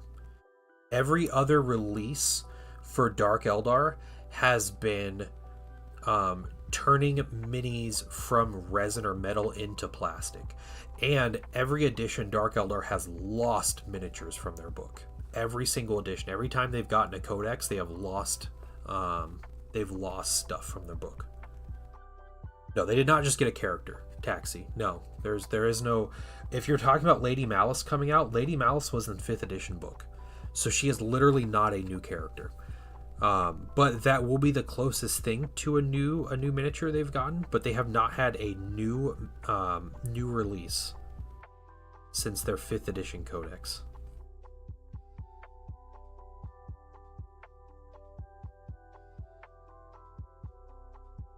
No, Eldar have gotten new stuff. Eldar have gotten they got those new like Rangers on bikes, and they got a whole new aspect, Phoenix Lord. Yeah, they get all kinds of new crap. But even then, Eldar still get... If you want to factor in just getting like physical miniature releases, then Dark Eldar get a box from resin to plastic, and they get a character updated every edition. That's what they get with their new codexes. So even at that point, the Craft World Eldar get like 5 times as much as the Dark Eldar do.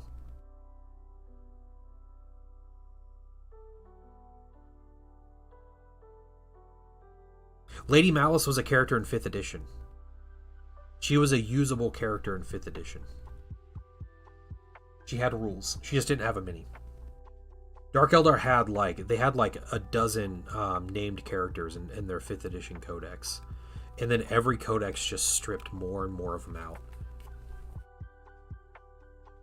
Yeah, they're more well-rounded because they get 100 releases every edition, Taxi. That's why.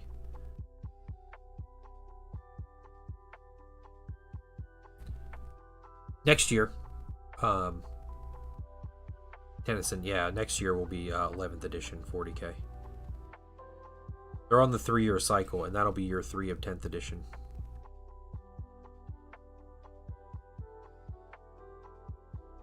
Now, I gotta be honest, guys, I don't even know if I'm gonna buy the starter set.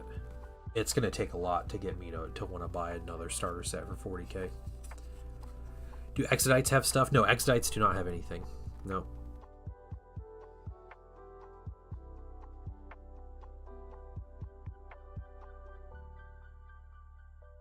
And Tennyson, I'm going to get you in on the giveaway, man. I'm going to write your name down. Stick to 30K. Yeah, yeah, 30K. If I mean, 30K is on a 3-year cycle too. I'm gonna struggle, but I already got all my minis for 30K, and I'm just buying extras at this point. Yeah, like Tau, they're specialized. Yeah, but Tau gets more releases than Dark Eldar do. Everybody does. That's the point. Everybody gets more releases.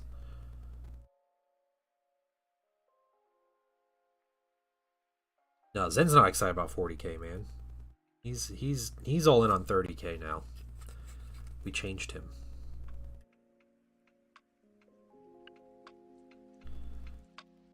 Yeah, like I said, I went to a tournament and it just like it killed all my motivation for 40K. GS has been an anomaly, but everyone was so upset with 10th they either went to 30K or AOS. Yeah, yeah. That sounds about right. Yeah, the our heresy group is a lot of 40K like refugees, where they're tired of like the grind and the churn or whatever of just the the rules, the constant rules change.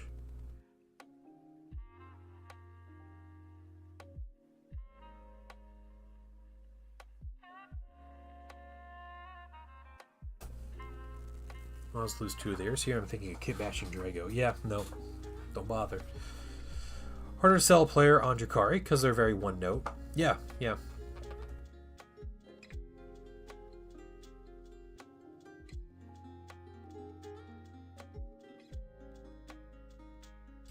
Yeah, culture. It'll probably go back and forth. I mean, it'll probably be like people are like, "Oh, I'm done with heresy," and then they go to 40K, and then when 40K 11th edition comes out, they're like, "Oh, I'm done with 40K," and they go back to heresy. Like that's it. No one plays 40K at my store, and I don't like the Imperium factions. I want to play Tower, Dark Elder, or Votan. No 40K, no 30K. That's fair. Yeah, yeah.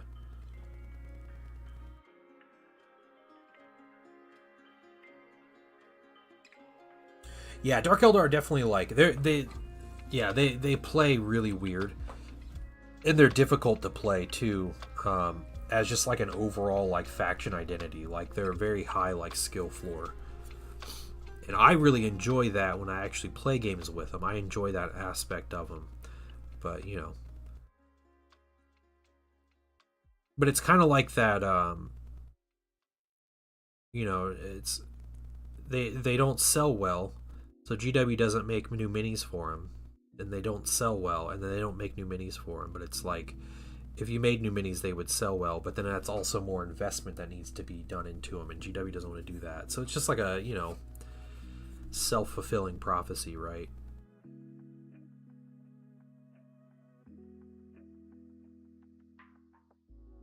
I Dark Eldar were my largest army for a while.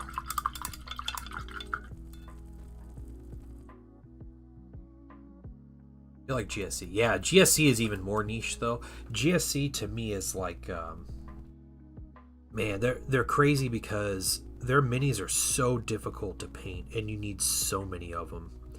From like a hobbyist perspective, like GSC is not an army that normal people would collect, but they're really good in the game, and they've been consistently pretty good in 40K, so they're popular. And Dark Eldar not so much in 10th edition. In 9th edition, they were kind of a menace, but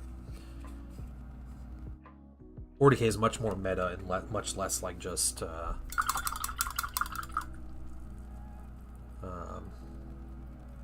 I think these minis are cool, so I'm going to buy them. Also, always sold out. You talking about Dark Eldar? Is that what you're talking about?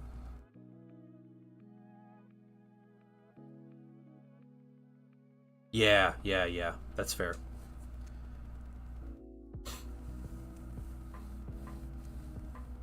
The mutilators? Oh, the mutilators are hideous, yeah.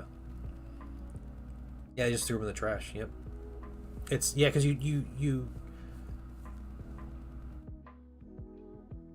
what's the saying? Like, you chase after the money, right? But you put good after good, right? And so, something's going to sell, i.e. Space Marines. Like, normal, Primaris, loyal Space Marines. And then you just dump 75% of your investment into that, and they're going to make all their money back on it, right? That's their bread and butter. That's how they make all their money, and that's what allows them to do all these other little things, give pittance to to all the other players in the game.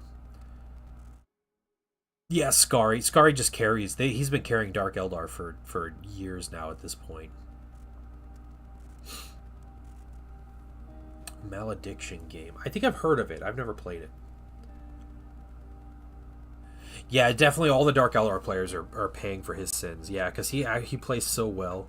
It doesn't matter who he plays, he's going to play well with them. And then he chooses Dark Eldar, and then Dark Eldar players get punished for it because they keep nerfing him because he's playing well with them.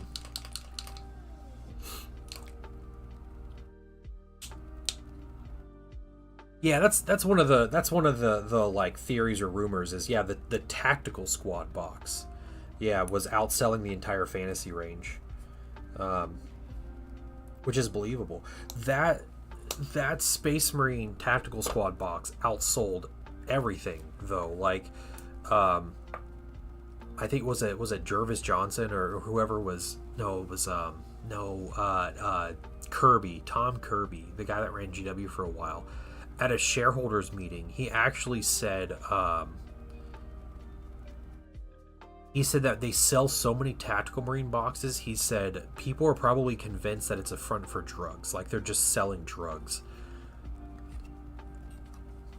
But there was only one point in the company's history since tactical squads were in plastic that something outsold those tactical marines, and that was in there was a couple month period in 2002, 2003, when the Two Towers came out, and the Lord of the Rings was in the Two Towers cycle, and they had the Uruk-hai plastic box set, the Uruk-hai Warriors, that outsold tactical marine boxes for a couple months.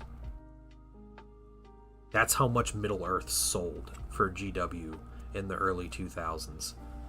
It was outselling the tactical squad. And Middle Earth was definitely the catapulted GW into what they can do today.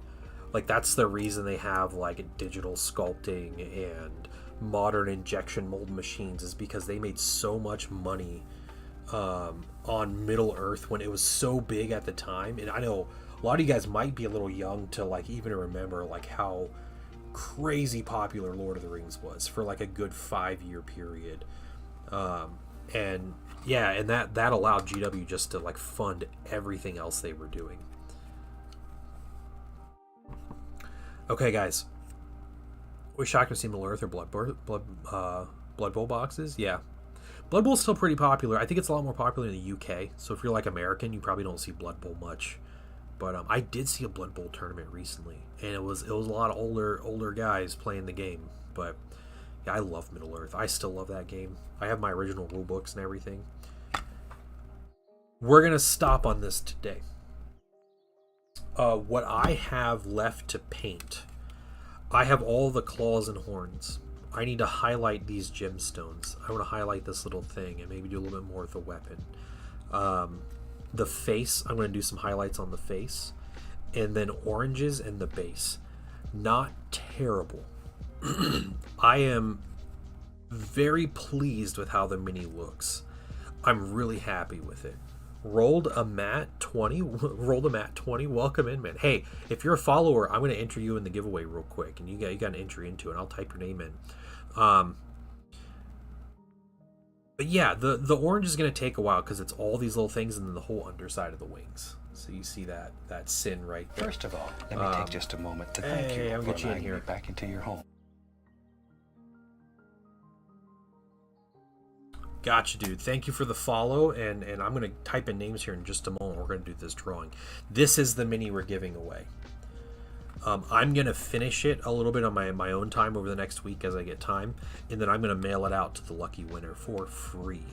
So I just ask that if your name is drawn, that you please contact me. I would prefer a message on Discord, just a DM on Discord. You can join the Discord. Someone wants to put up the link for it. That'd be great. But join the Discord, jump First in, of all, and let me take just a moment to thank you for allowing me back into your home. Just send me a message if you win. All you have to do, you guys got another minute. Just follow and comment. Just leave a comment. Agiv, is it Agiv F1S? thank you for the follow. If you leave a comment, I'll put your name down. All right, that's all you gotta do. Just say hi. Tell me something you hate about Space Wolves. I don't know, any of that kind of stuff. But we're gonna do this drawing. There's a lot of names in the drawing. Patrons. So any paid patron, you guys got 2 additional entries into this. So the Patreon members have kind of additional chance, but they're also the ones that are paying for this giveaway. So this is their support that allows this to happen. But yeah, let me type some names in. We're gonna open this up. I just want to watch you paint. Hey, that's cool, man. You can watch me paint, and you can maybe get this mini at your doorstep. I don't know. We do this about once a month. Yes. Plenty of wolves there. Once a month I'll do a giveaway. This is a big mini I'm doing for a giveaway. I would love to do more stuff like this, but it's like a time and money thing. So, I'm kind of limited by the support I get, and this one I just really went all out because I love this mini. How many points to the Grand Battalions? For like the old world? Is that what you're asking? I don't know how many points the old world boxes are great though. Alright, let me type some names in. Let's get down here. I will be a minute, but we can chat while I type. I'm gonna move this. Oh no, sorry. Moving my mic over so I can talk to you guys while I type.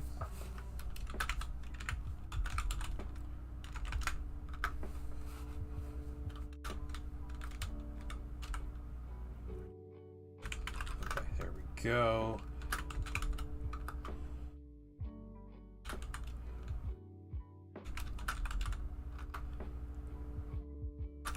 And again, I just ask that if you win, just send me a message, please.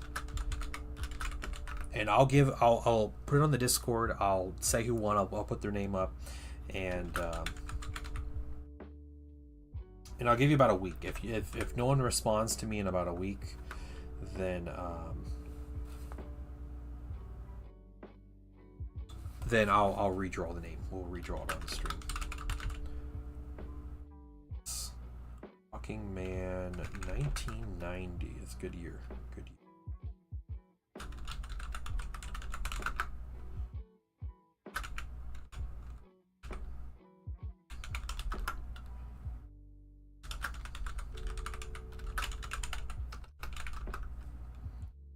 Also, if I slightly misspell your name, I apologize. I'm trying to type these in quickly.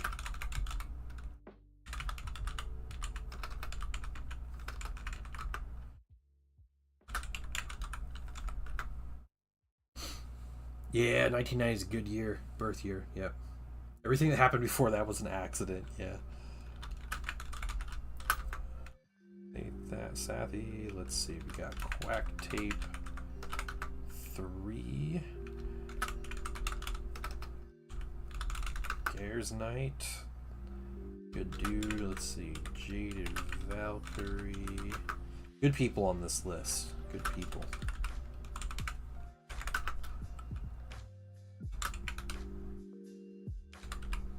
Flash blog. That is a hard word to say. That's a hard name to say.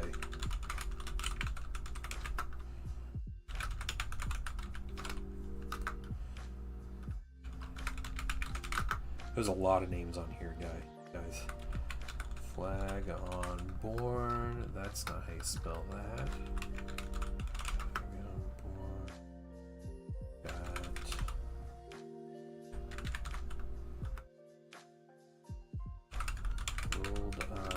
Matt 20 and Eve FLS. Okay, I think we've got everybody. A whippersnapper, yeah. Man, it's a lot of names. All right, so some people on here have 4 entries. Okay, it was 1 entry for each day that we were painting the mini, which was yesterday and today. Just coming and commenting, being a follower. The other 2 entries were for being a paid Patreon member. So thank you to everyone on Patreon, and you'll notice the asterisks next to the names of all our patrons. So that is what that is, and let's see if I can get this up here. First time. Yeah, here we go. This is the wheel, guys. It is very colorful. Tons of entries. Thank you, everybody. Yes, we praise the glorious wheel. The wheel does have a machine spirit, and it is very temperamental, honestly. But yeah, praising the wheel definitely does work. But we're gonna spin it, and we're gonna see. And whoever wins again, please send me a message. Find me. I will post on Discord. Discord is my main point of contact. But if you send me a message on Twitch or even YouTube, send me a message on YouTube or comment on the YouTube video, and I'll try to find you. I'll be in contact. The wheel in the sky keeps on turning. Oh, nice. It's good reference. All right. The wheel does the wheel wheels. That's a is that a Wheel of Time reference? Is that what it is? I don't know. All right, let's spin it. Here we go, guys. Here we go.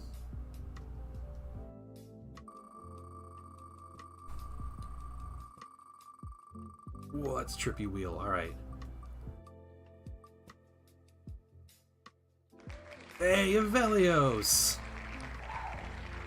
Evelis, you were talking about starting a Cathay army, weren't you? Dang, congrats, Evelios. Dude, alright. Let me write you down here. Circle your name. Where's your name? Where's your name here? There it is. Awesome. Yeah, it's totally rigged. Totally rigged. Evelios rigged it. Now I'm gonna have to, yeah. Congrats, dude. Hey, I'm super excited. Yeah, this is it's a great mini. Man, that's cool. We're just sat on my shelf. Hey, that's fine. 4 entries rigged. Yeah. You had your 4 in 200 chance. It didn't work. I'm sorry. I'm so sorry. Well, congratulations, Evelios. We'll be in touch about getting this. If you do mind if I finish painting the mini, I really want to finish painting the mini. If you have a basing idea, I would be happy to accommodate any basing ideas that you would like. But yeah, this is the mini that we gave away, guys. So I'm gonna finish painting this, but man, what a fantastic mini! Incredible mini. I'm gonna update with pictures, guys. I'll make sure you all get to see it before I send it off to Velios. But yeah, we're gonna have some fun finishing this up. For the future, before we end up to get a new job, I might get the battalion and pay to paint it. Oh, dang. No. Oh yeah. Okay. All right. I'm not gonna complain about that. Base marching with a full squad of Cathay troops. Yeah. That's what it is. So this weekend, I don't normally stream Fridays and Saturdays, so I won't be on. I'm gonna be on the road all day, both days. It's gonna be crazy. Sunday night, I plan on. Thank you. Yeah. Okay. Sweet. I get to complete the mini. Sunday, I plan on streaming Sunday night. Normal time, start time 9 p.m. Eastern, and I'll probably stream for a couple hours. I am going to be assembling the Saturnine box. That is my goal. So if you guys are ready for some Horus Heresy streaming this week, then it's going to be happening. Through next week, I plan on streaming extra. I don't know when. I'm going to be streaming extra. Probably Monday during the day, maybe Monday evening, maybe Tuesday evening. I'm going to be streaming a whole bunch on top of regular hours until Thursday. Thursday, I'm going to be down and out. So I got a thing going on. I'm not able to stream on Thursday. I'm going to try to make up for it earlier in the week. We're going to be doing lots of Heresy mini assembly and maybe painting, magnetizing, something. We're going to be doing a bunch of stuff with that, but it'll be more of me ranting about Heresy. We'll be talking Heresy. I'll be answering questions about Heresy. I'll be painting Heresy. We'll be doing all that stuff, but that'll be next week. All that said, thank you guys. I will give you guys just a huge thank you for like keeping me company here, coming to hang out. Just I don't know, all the great compliments, the discussion, bringing up Rogue One when you talk about you hate it and you're always just talking about it. But the Patreon supporters, just like everything you guys do, just to allow me to do like this extra fun things. I really appreciate it, and it's great. It's a blast. So I've had a ton of fun this week painting minis and painting this awesome Cathay commander here. So thank you guys again, and I hope to see you all Sunday evening at 9 p.m. Eastern for some more fun stuff. It's better to hobby with friends than it is to hobby alone. Yes, my drawly quote. Yep, perfect. You say at the end streams. That's so good. Yeah, well, you guys have a wonderful day and a wonderful weekend, and I will see you all Sunday. Bye, everybody.